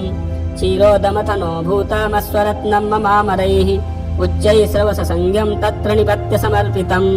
यानि चान्यानि देवेषु गन्धर्वेषु रगेषु च रत्नभूतानि भूतानि तानि मय्येव शोभने स्त्रीरत्नभूतां त्वां देवि लोके मन्यामहे वयं स तमस्मानुपागच्छ यतो रत्नभुजो वयं मां वा ममानुजं वापि निशुम्भमुरविक्रमं भजतं चञ्चलापाङ्गी रत्नभूतासि वै यतः परमैश्वर्यमतुलं प्राप्स्यते मत्परिग्रहात् एतद्बुद्ध्या समालोच्य मत्परिग्रहतां व्रज। ऋषिरुवाच इत्युक्ता सा तदा देवी गम्भीरान्तः स्मिता जगौ दुर्गा भगवती भद्रायेदं धार्यते जगत्। देव्युवाच सत्यमुक्तं त्वया नात्र मिथ्या किञ्चितयोदितं त्रैलोक्याधिपतिः शुम्भो निशुम्भश्चापि तादृशः किं त्वत्र यत् प्रतिज्ञातं मिथ्या तत्क्रियते कथं श्रूयतामल्पबुद्धित्वात् प्रतिज्ञाया कृता पुरा यो मां जयति संग्रामे यो मे दर्पं व्यपोहति यो मे प्रतिबलो लोके समे भर्ता भविष्यति तदा गच्छतु शुम्भोऽत्र निशुम्भो वा महासुरः मां जित्वा किं चिरेणात्र पाणिं गृह्णाति मे लघु। दूत उवाच अवलिप्तासि मैवं त्वं देवि ब्रूहि ममाग्रतः त्रैलोक्ये कः पुमातिष्ठेदग्रे शुम्भनिशुम्भयोः अन्येषामपि दैत्यानां सर्वे देवा न वै युधि तिष्ठन्ति सम्मुखे देवी किं पुनः स्त्री त्वमेकिका इन्द्राद्याः सकला देवास्तस्थुर्येषां न संयुगे शुम्भादीनां कथं तेषां स्त्री प्रयास्यसि सम्मुखम् सा त्वं गच्छ मयैवोक्त्वा पार्श्वं शुम्भनिशुम्भयोः केशाकर्षण निर्धूत गौरवामागमिष्यसि। देव्युवाच एवमेतद्बली शुम्भो निशुम्भश्चातिवीर्यवान् किं करोमि प्रतिज्ञा मे यदनालोचिता पुरा स त्वं गच्छ मयोक्तं ते यदेतत् सर्वमादृतः तदा चक्ष्वा सुरेन्द्राय स च युक्तं करोतु तत्। ॐ श्रीजगदम्बार्पणमस्तु। षष्ठोऽध्यायः ध्यानम्। ॐ नागाधीश्वरविष्टरां फणिफणोत्तंसोरुरत्नावली भास्वद्देहलतां दिवाकरनिभां नेत्रत्रयोद्भासितां मालाकुम्भकपालनीरजकरां चन्द्रार्धचूडां परां सर्वज्ञेश्वरभैरवाङ्कनिलयां पद्मावतीं चिन्तये। ॐ नमश्चण्डिकायै। ॐ ऋषिरुवाच इत्याकर्णवचो देव्याः स दूतो मर्षपूरितः समाचष्ट समागम्य दैत्यराजाय विस्तरात् तस्य दूतस्य तद्वाक्यमाकर्ण्यासुरराट् ततः स क्रोधः प्राह दैत्यानाम् अधिपं धूम्रलोचनं हे धूम्रलोचनासु त्वं स्वसैन्यपरिवारितः तामानैव लाद्दुष्टां केशाकर्षणविह्वलां तत्परित्राणदः कश्चिद्यदि वो तिष्ठते परः स हन्तव्यो मरो वापि यक्षो गन्धर्व एव वा। ऋषिरुवाच तेनाज्ञप्तस्तः शीघ्रं स दैत्यो धूम्रलोचनः मृतः षष्ट्यासहस्राणाम् असुराणां द्रुतं ययौ स दृष्ट्वा तां ततो देवीं तुहिनाचलसंस्थितां जगादोच्चैः प्रयाहीते मूलं शुम्भनिशुम्भयोः न चेत्प्रीत्याद्य भवति मद्भर्तारमुपश्यति ततो बलान्नयामे सा केशाकर्षणविह्वलां। देव्युवाच दैत्येश्वरेण प्रहितो बलवान् बलसंवृतः बलान्नेसि मामेवं दतः किं ते करोम्यहम्। ऋषिरुवाच इत्युक्तः सोऽभ्यधावत्ताम् असुरो धूम्रलोचनः ओङ्कारेणैव तं भस्म सा चकाराम्बिका ततः अथ क्रुद्धं महासैन्यमसुराणां तथाम्बिका बभर्ष सायकैस्तीक्ष्णैस्तथा शक्तिपरस्वधैः ततो धृतसटः कोपात् कृत्वा नादं सुभैरवम् पपातासुरसेनायां सिंहो देव्याः स्ववाहनः कांश्चित्करप्रहारेण दैत्यानासेन चापरान् आक्रम्य चाधरेणान्यान् सजघान् महासुरान् केषाञ्चित् पातयामास नखैः कोशानि केसरी तथा तलप्रहारेण शिरांसि कृतवान् पृथक् विच्छिन्न बाहुशिरसा कृतास्तेन तथा परे पपौ च रुधिरं कोष्ठादन्ये सान्धुतकेसरः क्षणेन तद्बलं सर्वं क्षयं नीतं महात्मना तेन केसरिना देव्या वाहनेनातिकोऽपि न श्रुत्वा तमसुरं देव्या निहतं धूम्रलोचनं बलं च चैतं कृष्णं देवी केसरिना ततः चुकोपदैत्याधिपतिः शुम्भः प्रस्फुरिताधरः आज्ञापयामास च तौ चण्डमुण्डौ महासुरौ हे चण्ड हे मुण्ड बलैर्बहुभिः परिवारितौ तत्र गच्छत गत्वा च सा समानीयतां लघु केशे स्वाकस्य बद्ध्वा वा यदि वः संशयो युधि तदा शेषायुधैः सर्वैरसुरैर्विनिहन्यताम् तस्यां मतायां दुष्टायां सिंहे च विनिपातिते शीघ्रमागम्य तां बद्ध्वा गृहीत्वा तामथाम्बिकाम्। ॐ श्रीजगदम्बार्पणमस्तु। सप्तमोऽध्यायः ध्यानम्। ॐ ध्यायेयं रत्नपीठे सुखकलपठितं शृण्वतीं श्यामलाङ्गीं न्यस्तैकाङ्घ्रिं सरोजे शशिसकलधरां वल्लकीं वादयन्तीं कल्हाराबद्धमालां नियमितविलसच्चोलिकां रक्तवस्त्रां मातङ्गीं शङ्खपात्रां मधुरमधुमदां चित्रकोद्भासिभालाम् ॐ नमः चण्डिकायै। ॐ ऋषिरुवाच आज्ञप्तास्ते ततो दैत्याश्चण्डमुण्डपुरोगमाः चतुरङ्गबलोपेतायैरभ्यद्यतायुधाः ददृशुस्ते ततो देवीमि सध्वांसां व्यवस्थिताम् सिंहस्योपरि शैलेन्द्रशृङ्गे महति काञ्चने ते दृष्ट्वा तां समादातुमुद्यमं चक्रुरुद्यताः आकृष्टचापास्यधरास्तथान्ये तत्समीपगाः ततः कोपं चकारोच्चैरम्बिका तानरीन् प्रति कोपेन चास्या वदनम् असेवर्णमभूत्तदा भ्रकुटीकुटिलात्तस्य ललाटफलकादृतम् काली करालवदना विनिष्क्रान्तासि पासिनी विचित्रखट्वाङ्गधरा नरमाला विभूषणा द्वीपि चर्म परिधाना शुष्कमांसाति भैरवा अतिविस्तारवदना जिह्वा ललनभीषणा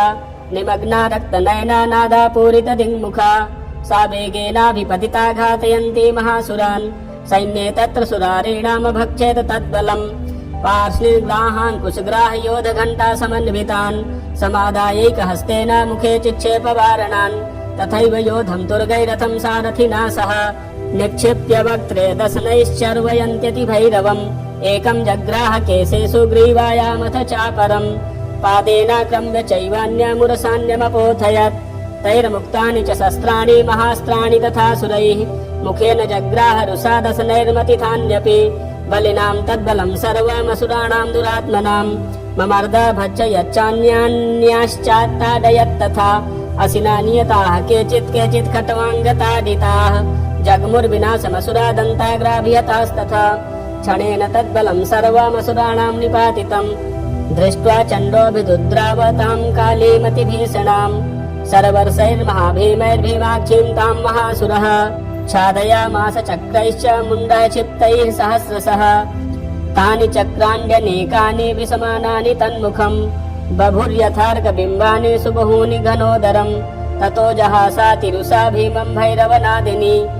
काले करालवक्त्रान्तर्दुर्दर्शदशनोज्ज्वला उत्थाय च महांसेहं देवी चण्डमधावत गृहीत्वा चास्य केशेषु शिरस्तेनासिनाच्छिनत् अथ मुण्डोऽभ्यधावत्तां दृष्ट्वा चण्डं निपातितं तमप्यपातयद्भूमौ सा खड्गाभिहतं रुषा अथ शेषं ततः सैन्यं दृष्ट्वा चण्डं निपातितं मुण्डं च सुमहावीर्यं दिशो भेजे भयातुरम् शिरश्चण्डस्य काली च गृहीत्वा मुण्डमेव च प्राह प्रचण्डाट्टहासा मिश्रमभ्येत्य चण्डिकाम् मया तवात्रोपहरितौ चण्डमुण्डौ महापशु युद्धयज्ञे स्वयं शुम्भं निशुम्भं चाहनिष्यसि ऋषिरुवाच तावानीतौ ततो दृष्ट्वा चण्डमुण्डौ महासुरौ उवाच कालीं कल्याणी ललितं चण्डिकावचः यस्माच्चण्डं च मुण्डं च गृहीत्वा त्वमुपागता चामुण्डेति ततो लोके ख्याता देवी भविष्यसि ॐ श्रीजगदम्बार्पणमस्तु। अष्टमोऽध्यायः ध्यानम् ॐ अरुणां करुणातरङ्गिताक्षीं धृतपाशाङ्कुशबाणचापहस्ताम् अणिमाधिविरावृतां मयूखैरहमित्येव विभावये भवानीम् ॐ नमश्चण्डिकायै। ॐ ऋषिरुवाच चण्डे च निहते दैत्ये मुण्डे च विनिपातिते बहुलेषु च सैन्येषु शयितेष्वसुरेश्वरः ततः कोपपराधीन चेताः शुम्भः प्रतापवान् उद्योगं सर्वसैन्यानां दैत्यानामादिदेशः अद्य सर्वबलैर्दैत्याः षडशीतिरुदायुधाः कम्बूनां चतुर्शीतिर्निर्यान्तु सुबलैर्वृताः कोटिवीर्याणि 50 सुराणां कुलानि वै 100 कुलानि धूम्राणां निर्गच्छन्तु ममाज्ञया कालकादौर्हृदा मौर्याः कालकेयास्तथा सुराः युद्धाय सज्जा निर्यान्तु आज्ञया त्वरिता मम इत्याज्ञाप्यासुरपतिः शुम्भो भैरवशासनः निर्जगाम महासैन्य सहस्रैर्बहुभिर्वृतः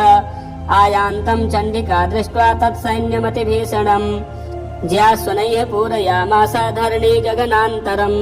तथा सिंहो महानादमतीव कृतवान् नृप घण्टास्वनेन तन्नादमम्बिका चोपबृंहत धनुर्ज्या सिंहघण्टानां नादा पूरितदिङ्मुखा निनादैर्भीषणैः काली जिज्ञे विस्तारितानना तं ननादमुपसृत्य दैत्यसैन्यश्चतुर्दिशम् देवी सिंहस्तथा काली सरोषैः परिवारिताः एतस्मिन्नन्तरे भूप विनाशाय सुरद्विषाम् भवायामरसिंहानां मतिवीर्यबलान्विताः ब्रह्मेश गुह विष्णूनां तथेन्द्रस्य च शक्तयः शरीरेभ्यो निष्क्रम्य तद्रूपैश्चण्डिकां ययुः यस्य देवस्य यद्रूपं यथा भूषणवाहनम् तद्वदेहि तत्शक्ते सुरान् योद्धुमाययौ हंसयुक्तविमानाग्रे साक्ष्यसूत्रकमण्डलुः आयाता ब्रह्मणः शक्तिर्ब्रह्माणि साभिधीयते माहेश्वरी विसारूढा त्रिशूलबरधारिणी महाहिवलया प्राप्ता चन्द्ररेखा विभूषणा कौमारी शक्तिहस्ता च मयूरबरवाहना योद्धुमभ्याययौ दैत्यानम्बिका गुहरूपिणी तथैव वैष्णवी शक्तिर्गरुडोपरि संस्थिता शङ्खचक्रगदा सारङ्गा खड्गहस्ताभ्युपाययौ यज्ञवाराहमतुलं रूपं या बिभ्रतो हरेः शक्ति साप्याययौ तत्र वाराहीं बिभ्रति तनुं नारसिंहेन सिंहस्य बिभ्रति सदृशं वपुः प्राप्ता तत्र सटाक्षेपा क्षिप्तनक्षत्रसङ्हतिः वज्रहस्ता तथैव इन्द्रिगजराजोपरि संस्थिता प्राप्ता सहस्रनयना यथा शक्रस्तथैव सा ततः परिवृतस्ताभ्रीसा नो देवशक्तिभिः हन्यन्तामसुराः शीघ्रं मम प्रीत्याह चण्डिकां ततो देवी शरीरात्तु विनिष्क्रान्तातिभीषणा चण्डिका शक्तिरत्युग्रा शिवा शतनिनादिनी सा चाह धूम्रजटिलमीशानमपराजिता दूतत्वं गच्छ भगवन् पार्श्वं शुम्भनिशुम्भयोः ब्रूहि शुम्भं निशुम्भं च दानवावति गर्वितौ ये चान्ये दानवास्तत्र युद्धाय समुपस्थिताः त्रैलोक्यमिन्द्रो लभतां देवाः सन्तु हविर्भुजः यूयं प्रयात पातालं यदि जीवितुमिच्छथ बलाबले पादथ चेद्भवन्तो युद्धकाङ्क्षिणः तदा गच्छत तृप्यन्तो मच्छिवाः पिसितेन वः यतो नियुक्तो दौत्येन तया देव्या शिवः स्वयं शिवदूतीति लोकेऽस्मिस्ततः सा ख्यातिमागता तेऽपि श्रुत्वा वचो देव्या सर्वाख्यातं महासुराः अमरसा पूरिता जग्मुर्यत्र कात्यायनी स्थिता ततः प्रथममेवाग्रे सरसक्त्यष्टिवृष्टिभिः ववर्षुरुद्धतामरसास्तां देवी ममरारयः सा च तान् प्रहितान् बाणान् शूलशक्तिपरस्वधान् चिच्छेदलीलयाध्यात्मधनुर्मुक्तैर्महेशुभिः तस्याग्रतस्तथा काली शूलपातविदारितान् खट्वाङ्गपोथिताश्चारीन् कुर्वती व्यचरत्तदा कमण्डलुजलाक्षेपाहतवीर्यान् हतौजसः ब्रह्माणि चकारो शत्रून् येन येन स्म धावति माहेश्वरी त्रिशूलेन तथा चक्रेण वैष्णवी दैत्यान् जघान कौमारी तथा शक्त्यातिकोपना ऐन्द्रे कुलिसपातेन शतसो दैत्यदानवाः पेतुर्विदारिताः पृथिव्यां रुधिरौघप्रवर्षिणः तुण्डप्रहार विध्वस्ता दंष्ट्रागच्छत वक्षसः वाराहमूर्त्या निपतश्चक्रेण च विदारिताः नखैर्विदारिताश्चान्यान् भक्षयन्ति महासुरान् नारसिंही च राजौ नादा पूर्णदिगम्बरा चण्डाट्टहासैरसुराः शिवदूत्यविदूषिताः पेतुः पृथिव्यां पतितास्तांश्च खादाथ सा तदा इति मातृगणं क्रुद्धं मर्दयन्तं महासुरान् दृष्ट्वाभ्युपायैर्विविधैर्नेसुर्देवारिसैनिकाः पलायनपरान् दृष्ट्वा दैत्यान् मातृगणार्दितान् योद्धुमव्याययौ क्रुद्धो रक्तबीजो महासुरः रक्तबिन्दुर्यदा भूमौ पतत्यस्य शरीरतः समुत्पतति मेदिन्यां तत्प्रमाणस्तदासुरः युधे स गदा पाणिरिन्द्रशक्त्या महासुरः ततश्चैन्द्रे स्ववज्रेण रक्तबीजमताडयत् कुलिसेनाः तस्यासु बहुशुस्रावशोणितम् समुत्तस्थुस्ततो योधास्तद्रूपास्तत्पराक्रमाः यावन्तः पतितास्तस्य शरीराद्रक्तबिन्दवः तावन्तः पुरुषा जातास्तद्वीर्यबलविक्रमाः ते चापि युयुधुस्तत्र पुरुषा रक्तसम्भवाः समं मातृभिरित्युग्रशस्त्रपातातिभीषणम् पुनश्च वज्रपातेन क्षतमस्य शिरो यदा ववाह रक्तं पुरुषास्ततो जाताः सहस्रशः वैष्णवी समरे चैनं चक्रेणाभिजगानः गदया ताडयामास ऐन्द्रीतमसुरेश्वरम् वैष्णवी चक्रभिन्नस्य रुधिरस्रावसम्भवैः सहस्रशो जगद्व्याप्तं तत्प्रमाणैर्महासुरैः शक्त्या जघान कौमारी वाराही च तथासिना माहेश्वरी त्रिशूलेन रक्तबीजं महासुरम् स चापि गदया दैत्यः सर्वा एवाहनत् पृथक् मातृः कोपसमाविष्टो रक्तबीजो महासुरः तस्याः तस्य बहुधा शक्तिशूलादिभिर्भुवि पपातयो वै रक्तौघस्तेनान् सत्सोऽसुराः तैश्चासुरासृक् सम्भूतैरसुरैः सकलं जगत् व्याप्तमासीत् ततो देवा भयमाजग्मरुत्तमम् तान् विष्णान् सुरान् दृष्ट्वा चण्डिका प्राह सत्वरा उवाच कालीं चामुण्डे विस्तीर्णं वदनं कुरु मच्छस्त्रपातसम्भूतान् रक्तबिन्दून् महासुरान् रक्तबिन्दोः प्रतीक्षत्वं वक्त्रेणानेन वेगिना भक्षयन्ती चररणे तदुत्पन्नान् महासुरान् एवमेष क्षयं दैत्यः क्षीणरक्तो गमिष्यति भक्ष्यमाणास्त्वया चोग्रा न चोत्पश्यन्ति चापरे इत्युक्त्वा तां ततो देवी शूलेनाभिजगानतं मुखेन काली जगृहे रक्तबीजस्य शोणितं ततो सा वाजगानाथ गदया तत्र चण्डिकां न चास्या वेदनां चक्रे गदापातोऽल्पिकामपि तस्या हतस्य देहातो बहुशुस्राव शोणितं यदस्तदस्तवक्त्रेण चामुण्डा सम्प्रतीक्षति मुखे समुद्गता येस्या रक्तपातान् महासुराः ताशखादाथ चामुण्डा पपौ तस्य च शोणितं देवी शूलेन वज्रेण बाणैरसिभिरिष्टिभिः जघान रक्तबीजं तं चामुण्डा पीतशोणितं स पपात महीपृष्ठे शस्त्रसङ्गसमाहतः निरक्तश्च महीपाल रक्तबीजो महासुरः ततस्ते हर्षमतुलमवापुस्त्रिदशा नृप तेषां मातृगणो जातो ननर्ता शृङ्गमदोद्धतः ॐ श्रीजगदम्बार्पणमस्तु नवमोऽध्यायः ध्यानम् ॐ बन्धूककाञ्चननिभं रुचिराक्षमालां पाशाङ्कुशौ च वरदां निजबाहुदण्डैः बिभ्राणबिन्दुसकलाभरणं त्रिनेत्रम् अर्धाम्बिके समनिशं वपुराश्रयामि ॐ नमश्चण्डिकायै ॐ राजोवाच विचित्रमिदमाख्यातं भगवन् भवता मम देव्याश्चरितमाहात्म्यं रक्तबीजवधाश्रितं भूयश्चेच्छाम्यहं श्रोतुं रक्तबीजे निपातिते चकार शुम्भो यत्कर्म निशुम्भश्चातिकोपनः ऋषिरुवाच चकार कोपमतुलं रक्तबीजो निपातिते शुम्भासुरो निशुम्भश्च हते स्वन्येषु चाहवे हन्यमानं महासैन्यं विलोक्यामर्षमुद्वहन् अभ्यधावन् निशुम्भोऽथ मुख्ययासुरसेनया तस्याग्रतस्तथा पृष्ठे पार्श्वयोश्च महासुराः सन्दष्टौष्टपुटाः क्रुद्धा हन्तुं देवीमुपाययुः आजगाम महावीर्यः शुम्भोऽपि सबलैर्वृतः निहन्तुं चण्डिकां कोपात् कृत्वा युद्धं तु मातृभिः ततो युद्धमतीवासीत् देव्या शुम्भनिशुम्भयोः सर्वर्षमतीवोग्रं मेघयोरिव वर्षतोः चिच्छेदास्ताश्चरास्ताभ्यां चण्डिका स्वसरोत्करैः ताडयामास चाङ्गेषु शस्त्रौघैरसुरेश्वरौ निशुम्भो निशितं खड्गं चर्मचादाय सुप्रभम् अताडयन्मूर्धिं सिंहं देव्या वाहनमुत्तमं ताडिते वाहने देवी चुरप्रेरणासिमुत्तमम् निशुम्भस्यासु चिच्छेद चर्म चाप्यष्टचन्द्रकं चिह्ने चर्मणि खड्गे च शक्तिं चिक्षेपसोऽसुरः तामप्यश्रिधा चक्रे चक्रेणाभिमुखागताम् कोपात्मातो निशुम्भोऽथ शूलं जग्राह दानवः आयातं मुष्टिपातेन देवी तच्चाप्यचूर्णयत् आविद्याथ गदां सोऽपि चिक्षेप चण्डिकां प्रति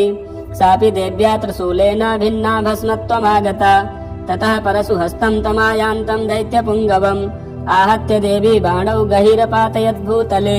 तस्मिन् निपतिते भूमौ निसिंहो भीमविक्रमे भ्रातर्यतीव संक्रुद्धः प्रययौ हन्तुमम्बिकाम् सरथस्थस्तथात्युच्चैर्गृहीत परमायुधैः भुजैरष्टाभिरतुलैर्व्याप्याशेषं बभौ नभः तमायान्तं समालोक्य देवी शङ्खमवादयत् ज्या शब्दं चाभिधनुश्चकारातीव दुःसहम् पूरयामास ककुभो निजघण्टासुनेन च समस्तदैत्यसैन्यानां तेजोवधविधायिना ततः सिंहो महानादैस्त्याजितेभ महामदैः पूरयामास गगनं गां तथैव दिशो दश ततः काली समुत्पत्य गगनं च मामताडयत् कराभ्यां तन्निनादेन प्राक्स्वनास्ते तिरोहिताः अट्टाटः समशिवं शिवदूते चकारः तैः शब्दैरसुरास्त्रेषु शुम्भकोपं परं ययौ दुरात्मतिष्ठतिष्ठेति व्याजहाराम्बिका यदा तदा जयेत्यभिहितं देवैराकाशसंस्थितैः शुम्भेनागत्य या शक्तिर्मुक्ता ज्वालातिभीषणा आयान्ति वह्निकूटाभासा निरस्ता महोल्कया सिंहनादेन शुम्भस्य व्याप्तं लोकत्रयान्तरम् निर्घातनिः स्वनो घोरो जितवानवनीपते शुम्भमुक्ताञ्चरान् देवी शुम्भस्तत्प्रहिताञ्चरान् चिच्छेद स्वशरैरुग्रैः शतशोऽथ सहस्रशः ततः सा चण्डिका क्रुद्धा शूलेनाभिजगानतम् स तदा विहितो भूमौ मूर्छितो निपपातः ततो निशुम्भः सम्प्राप्य चेतनामात्तकार्मुकः आजघानसरैर्देवीं कालीं केसरिणं तथा पुनश्च कृत्वा बाहूनामयुतं धनुजेश्वरः चक्रायुधेन दितिश्चादयामास चण्डिकां ततो भगवती क्रुद्धा दुर्गा दुर्गार्तिनाशिनी चिच्छेदतानि चक्राणि स्वशरैः सायकाश्च तान् ततो निशुम्भो वेगेन गदामादाय चण्डिकाम् अभ्यधावत् वैहन्तुं दैत्यसेना समावृतः तस्या पतत एवासु गदां चिच्छेद चण्डिका खड्गेन सितधारेण सजशूलं समाददे शूलहस्तं समायान्तं निशुम्भममरार्दनम् हृदि विव्याधशूलेन वेगाविद्धेन चण्डिका भिन्नस्य तस्य शूलेन हृदयान्निःसृतोपरः महाबलो महावीर्यस्तिष्ठेति पुरुषो वदन् तस्य निष्क्रामतो देवी प्रहस्य सुवनत्ततः शिरश्चिच्छेद खड्गेन ततो सावपतद्भुवि ततः सिंहश्च खादोग्रं दष्ट्राछुण्डशिरोधरान् असुरास्तांस्तथा काली शिवदूती तथा परान् कौमारे शक्तिनिर्भिन्नाः केचिन्नेसुर्महासुराः ब्रह्माणि मन्त्रपूतेन तोयेनान्ये निराकृताः माहेश्वरी त्रिशूलेन भिन्नाः पेतुस्तथा परे वाराही तुण्डघातेन केचिच्चूर्णीकृता भुवि खण्डं खण्डं च चक्रेण वैष्णव्यादानवाः कृताः वज्रेण चैन्द्रीहस्ताग्रा विमुक्तेन तथा परे केचिद्विने सुरसुराः केचिन्नष्टा महाहवात् भक्षिताश्चापरे काली शिवदूती मृगाधिपैः ॐ श्रीजगदम्बार्पणमस्तु। दशमोऽध्यायः ध्यानम् ॐ उत्तप्तहेमरुचिरां रविचन्द्रवह्नि नेत्रां धनुःसरयुताङ्कुशपाशशूलं रम्यैर्भुजैश्च ददतीं शिवशक्तिरूपां कामेश्वरीं हृदि भजामि धृतेन्दुलेखाम् ॐ नमः चण्डिकायै। ॐ ऋषिरुवाच निशुम्भं निहतं दृष्ट्वा भ्रातरं प्राणसंवितं हन्यमानं बलं चैव शुम्भः क्रुद्धो ब्रवीद्वचः बलाबले पादुष्टे त्वं मा दुर्गे गर्वमावह अन्यासां बलमाश्रित्य युध्यसे याति मानिनी देव्युवाच एकैवाहं जगत्यत्र द्वितीया का ममापरा पश्यैता दुष्टमय्येव विसन्त्यो मद्विभूतयः तथा समस्तास्ता देव्यो ब्रह्माणि प्रमुखालयम्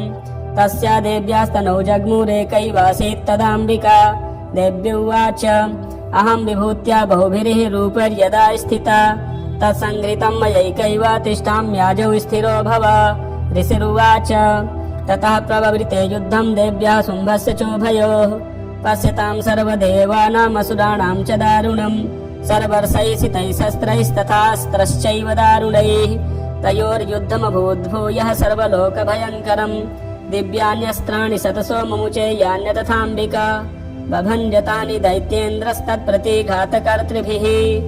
मुक्तानि तेन चास्त्राणि दिव्यानि परमेश्वरे बभञ्जलीलयैवोग्रहुङ्कारोच्चारणादिभिः ततः सरसतैर्देवीमाच्छादयत् सोऽसुरः सापि तत्कुपिता देवी धनुश्चिच्छेदचेषुभिः छिन्ने धनुषि दैत्येन्द्रस्तथा शक्तिमथा ददे चिच्छेद देवी चक्रेण तामप्यस्य करे स्थिताम् ततः खड्गमुपादाय शतचन्द्रं च भानुमत् अभ्यधावत् तथा देवीं दैत्यानामधिपेश्वरः तस्या पतत एवासु खड्गं चिच्छेद चण्डिका धनुर्मुक्तैर्सितैर्बाणैश्चर्म चार्ककरामलम् अताश्वः सा तदा दैत्यश्चिन्न धन्वा विसारथिः जग्राहमुद्गरं घोरमम्बिका निधनोद्यतः चिच्छेदापततस्तस्य मुद्गरं निशितैः सरैः तथापि सोऽभ्यधावत्तां मुष्टिमुद्यम्य वेगवान् समुष्टिं पातयामास हृदये दैत्यपुङ्गवः देव्यास्तं चापि सा देवी तलेनोरस्य ताडयत् तलप्रहाराभिहतो निपपातमहीतले स दैत्यराजः सहसा पुनरेव तथोत्थितः उत्पत्य च प्रग्रह्योच्चैर्देवीं गगनमास्थितः तत्रापि सा निराधारा युधे तेन चण्डिका न युद्धं खेतदा दैत्यश्चण्डिका च परस्परं चक्रतुः प्रथमं सिद्धा मुनिविस्मयकारकं ततो नियुद्धं सुचिरं कृत्वा तेनाम्बिका सह उत्पात्य भ्रामयामास चिक्षेपधरणीतले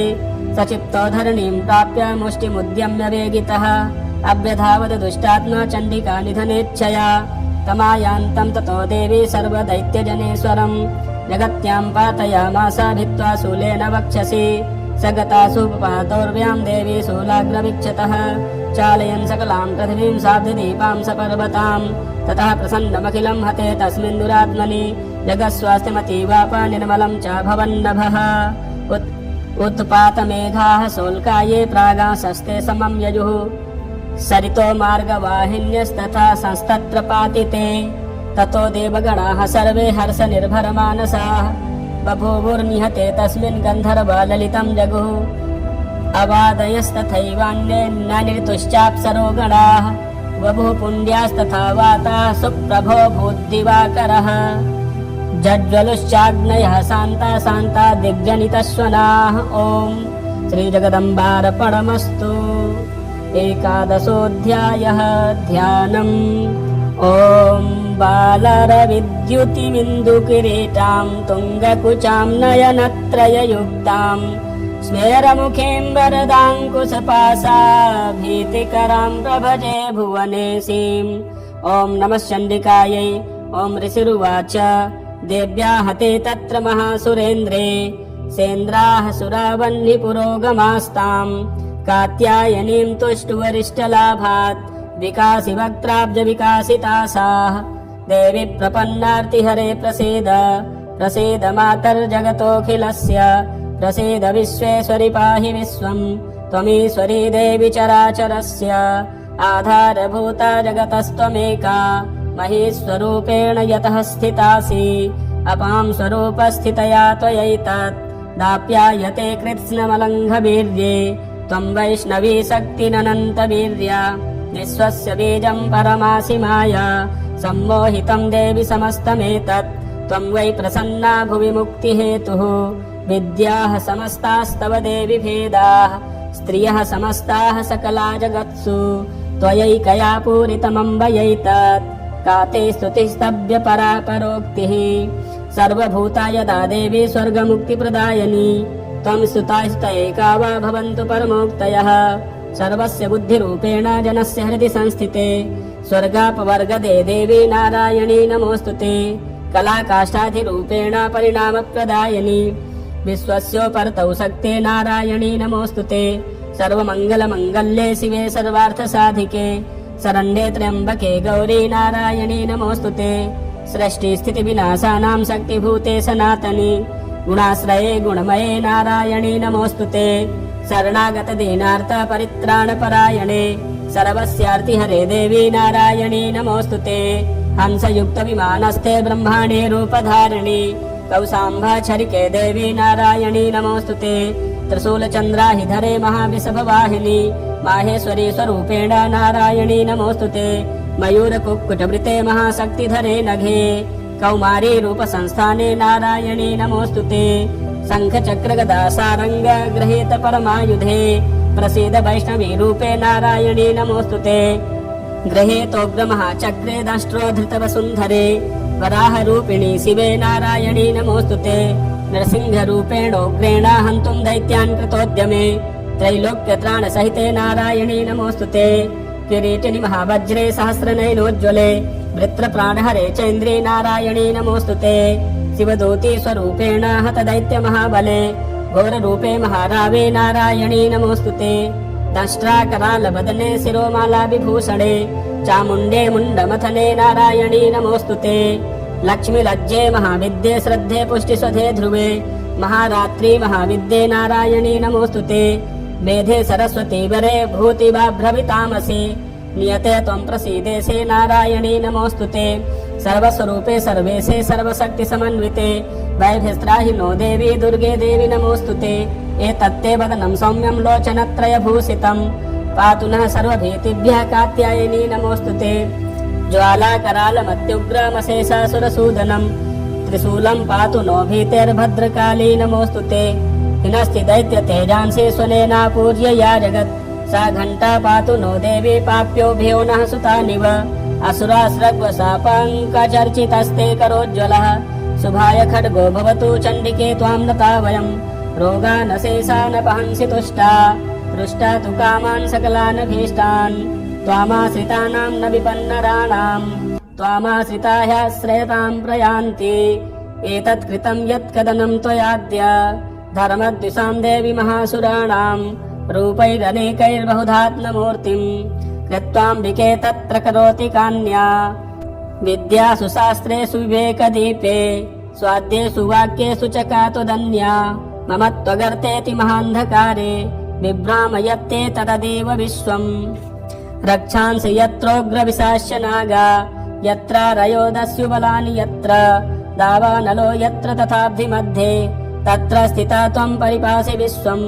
विश्वेश्वरी त्वं परिपासि विश्वम् विश्वात्मिका धारयसीति विश्वम् विश्वे सबन्ध्या भवते भवन्ति विश्वाश्रया ये त्वयि भक्तिनम्राः ते विप्रसीद परिपालय नोरभीतेर्नित्यं यथा सुरवधादधुनैव सद्यः पापानि सर्वजगतां प्रशमं न यासु उत्पातपाकजनिताश्च महोपसर्गान् प्रणतानां प्रसीद त्वं देवि विश्वार्तिहारिणे त्रैलोक्यवासिनामीड्ये लोकानां वरदा भव देव्य उवाच वरदाहं सुरगणा वरं यन्मनसेच्छथ तं वृणध्वं प्रयच्छामि जगतामुपकारकम् देवा ऊचुः सर्वा बाधा प्रशमनं त्रैलोकस्याखिलेश्वरी एवमेव त्वया कार्यमस्मद्वैरिविनाशनम् देव्य उवाच वैवस्वतेऽन्तरे प्राप्ते 28मे युगे शुम्भो निशुम्भश्चैवान्यात् उत्पस्येते महासुरौ नन्दगोपगृहे जाता यशोदा गर्भसम्भवा ततस्तौ नाशयिष्यामि विन्ध्याचलनिवासिनी पुनरप्रतिरौद्रेण रूपेण पृथिवीतले अवतीर्य हनिष्यामि वैप्रचिन्तांस्तु दानवान् भक्षयन्त्याश्च तानुग्रान् वैप्रचिन्तान् महासुरान् रक्तादन्ता भविष्यन्ति दाडिमी कुसुमोपमाः ततो माम देवताः स्वर्गे मर्त्यलोके च मानवाः स्तुवन्तो व्याहरिष्यन्ति सततं रक्तदन्तिकाम् भूयश्च शतवार्षिक्या मनावृष्ट्या मनम्भसि मुनिभिः संस्तुता भूमौ सम्भविष्याम्ययोनिजा ततः सतेन नेत्राणां निरीक्षिष्यामि यन्मुनीन् कीर्तयिष्यन्ति मनुजाः सता क्षीमिति मां ततः ततोऽहमखिलं लोकमात्मदेहसमुद्भवैः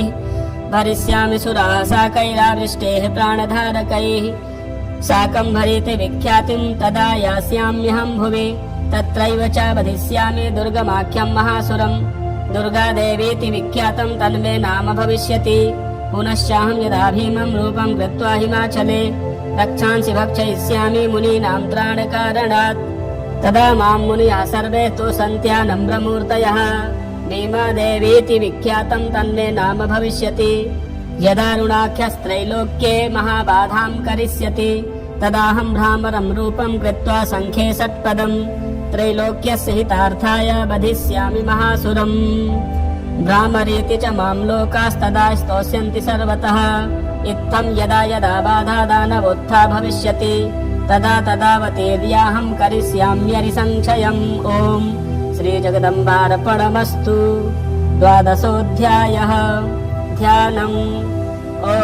विद्युद्दामसमप्रभां मृगपतिस्कन्धस्थितां भीषणाम् कन्याभिः करवालखेटबिलसद्धस्ताभिरासेविताम् हस्तैश्चक्रगदाशिखेटबिशिखाश्चापं गुणं तर्जनीम् बिभ्राणां मनलात्मिकां शशिधरां दुर्गां त्रिनेत्रां भजे ॐ नमः चण्डिकायै ॐ देव्यै उवाच एभिस्तवैश्च मां नित्यं स्तोष्यते यः समाहितः तस्याहं सकलां बाधां नाशयिष्याम्य संशयम्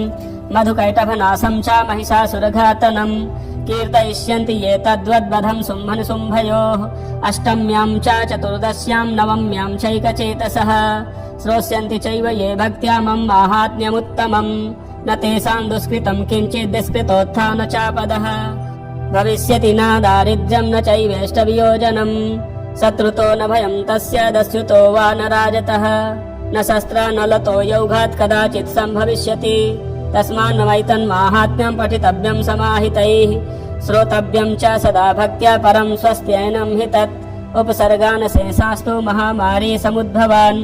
तथा त्रिविधमुत्पातं माहात्म्यं समयेन्मम यत्रैतत्पठ्यते सम्यग् नित्यमायतने मम सदा न तद्विमोक्ष्यामि सान्निध्यं तत्र मे स्थितम् बलिप्रदाने पूजायाम् अग्निकार्ये महोत्सवे सर्वं ममैतच्चरितमुच्चार्यं श्राव्यमेव च जानता जानता वापि बलिपूजां तथा कृताम् प्रीतीच्छेष्याम्यहं प्रीत्या वह्निहोमं तथा कृतम्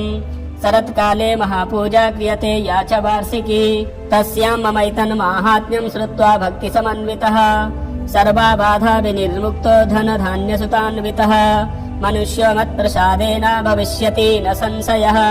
श्रुत्वा ममैतन्माहात्म्यं तथा चोत्पत्तयः शुभाः पराक्रमं च युद्धेषु जायते निर्भयः पुमान् रिपवः संशयं याते कल्याणं चोपपद्यते नन्दते च कुलं पुंसां माहात्म्यं मम शृण्वताम् शान्तिकर्मणि सर्वत्र तथा दुःस्वप्नदर्शने ग्रहपीडासु चोग्रासु माहात्म्यं शृणुयान्मम उपसर्गाः समं यान्ति ग्रहपीडाश्च दारुणाः दुःस्वप्नं च निर्दृष्टं सुस्वप्नमुपजायते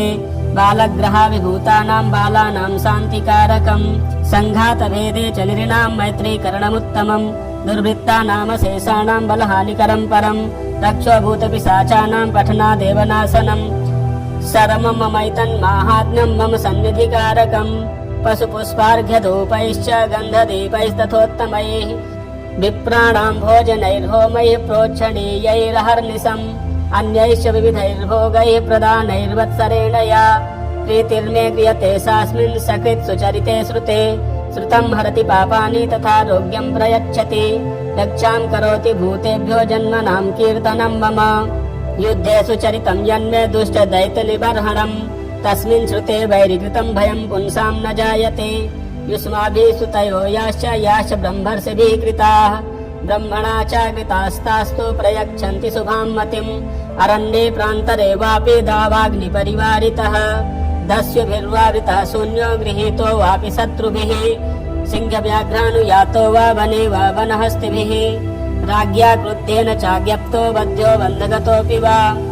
आघूर्णितो वा वातेन स्थितः पोते महार्णवे पतत्सु चापि शस्त्रेषु सङ्ग्रामे भृशदारुणे सर्वा बाधासु घोरासु वेदनाभ्यर्दितोऽपि वा अस्मरन्नमैतच्चरितं नरो मुच्येत सङ्कटात् मम प्रभावात् सिंहाद्या दस्य वो वैरिणस्तथा दूरादेव पलायन्ते स्मरत्तश्चरितं मम ऋषिरुवाच इत्युक्त्वा सा भगवती चण्डिका चण्डविक्रमा पश्यतामेव देवानां तत्रैवान्तरधीयत तेऽपि देवा निरातङ्का स्वाधिकारान् यथा पुरा यज्ञभागभुजः सर्वे चक्रुर्विनिहतारयः दैत्याश्च देव्या निहते शुम्भे देवरिपौ युधि जगद्विध्वंसिनी तस्मिन् महोग्रे तुलविक्रमे निशुम्भे च महावीर्ये शेषाः पातालमाययुः एवं भगवती देवी सा नित्यापि पुनः पुनः सम्भूय कुरुते भूप जगतः परिपालनं तयैतन्मोह्यते विश्वं सैवं विश्वं प्रसूयते सा याचिता च विज्ञानं तुष्टा रिद्धिं प्रयच्छति व्याप्तं तयैतत् सकलं ब्रह्माण्डं मनुजेश्वर महाकाल्या महाकाले महामारी स्वरूपया सैव काले महामारी सैव सृष्टिर्भवत्यजा स्थितिं करोति भूतानां सैव काले सनातनी भवकाले नृणां सैव लक्ष्मीर्वृद्धिप्रदा गृहे सैवाभावे तथा लक्ष्मीर्विनाशायोपजायते स्तुता सम्पूजिता पुष्पैर्धूपगन्धादिभिस्तथा ददाति वित्तं पुत्रांश्च मतिं धर्मे गतिं शुभाम् ॐ श्रीजगदम्बार्पणमस्तु। त्रयोदशोऽध्यायः ध्यानम् ॐ बालार्कमण्डलाभासां चतुर्बाहुं त्रिलोचनां पाशाङ्कुशबराभीतिर्धारयन्तीं शिवां भजे ॐ नमः चण्डिकायै। ॐ ऋषिरुवाच एतत्ते कथितं भूपदेवी माहात्म्यमुत्तमम् एवं प्रभावा सा देवी ययेदं धार्यते जगत् विद्या तथैव क्रियते भगवत् विष्णुमायया तया त्वमेष वैश्यश्च तथैवान्ये विवेकिनः मोह्यन्ते मोहिताश्चैव मोहमेष्यन्ति चापरे तामुपैह महाराज शरणं परमेश्वरीम् आराधिता सैव नृणां भोगस्वर्गापवर्गदा। मार्कण्डेय उवाच इति तस्य वचः श्रुत्वा सुरथः स नराधिपः प्रणिपत्य महाभागं तं ऋषिं संसितव्रतं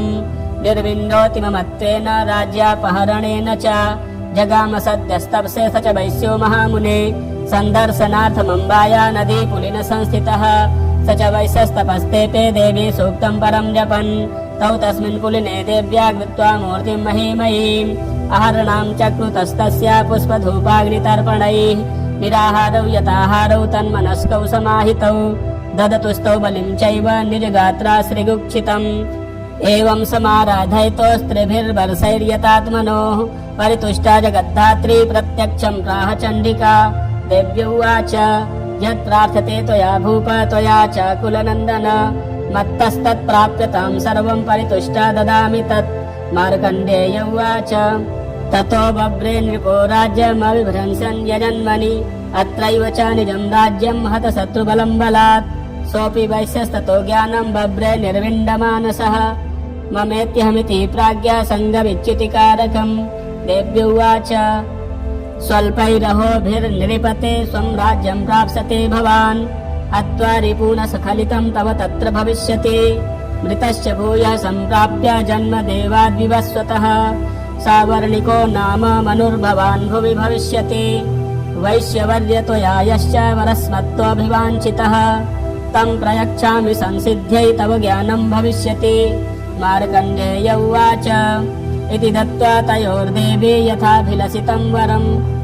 बभूवान्तर्हिता सद्यो भक्त्या ताभ्यामधिष्ठुता एवं देव्या वरं लब्ध्वा सुरथा क्षत्रियर्षभः सूर्यजन्म समासाद्य सावर्णिर्भविता मनुः एवं देव्या वरं लब्ध्वा सुरथा क्षत्रियर्षभः सूर्याज्जन्म समासाद्य सावर्णिर्भविता मनुः क्लीं ॐ जय जय श्री जगदम्बार्पणमस्तु। प्रिय दर्शकों, गुप्त नवरात्रों में आप माँ भगवती श्री दुर्गा जी का यह दुर्गा सप्तशती का पाठ करें। इससे आपके सारे दुख कष्ट मिट जाएंगे, आपके घर में सुख शांति खुशहाली आएगी। शुद्ध एवं प्रामाणिक सनातन ज्ञान के वीडियो देखने के लिए हमारे चैनल को ज्यादा से ज्यादा सब्सक्राइब करें, शेयर करें, लाइक करें। जय श्री राम।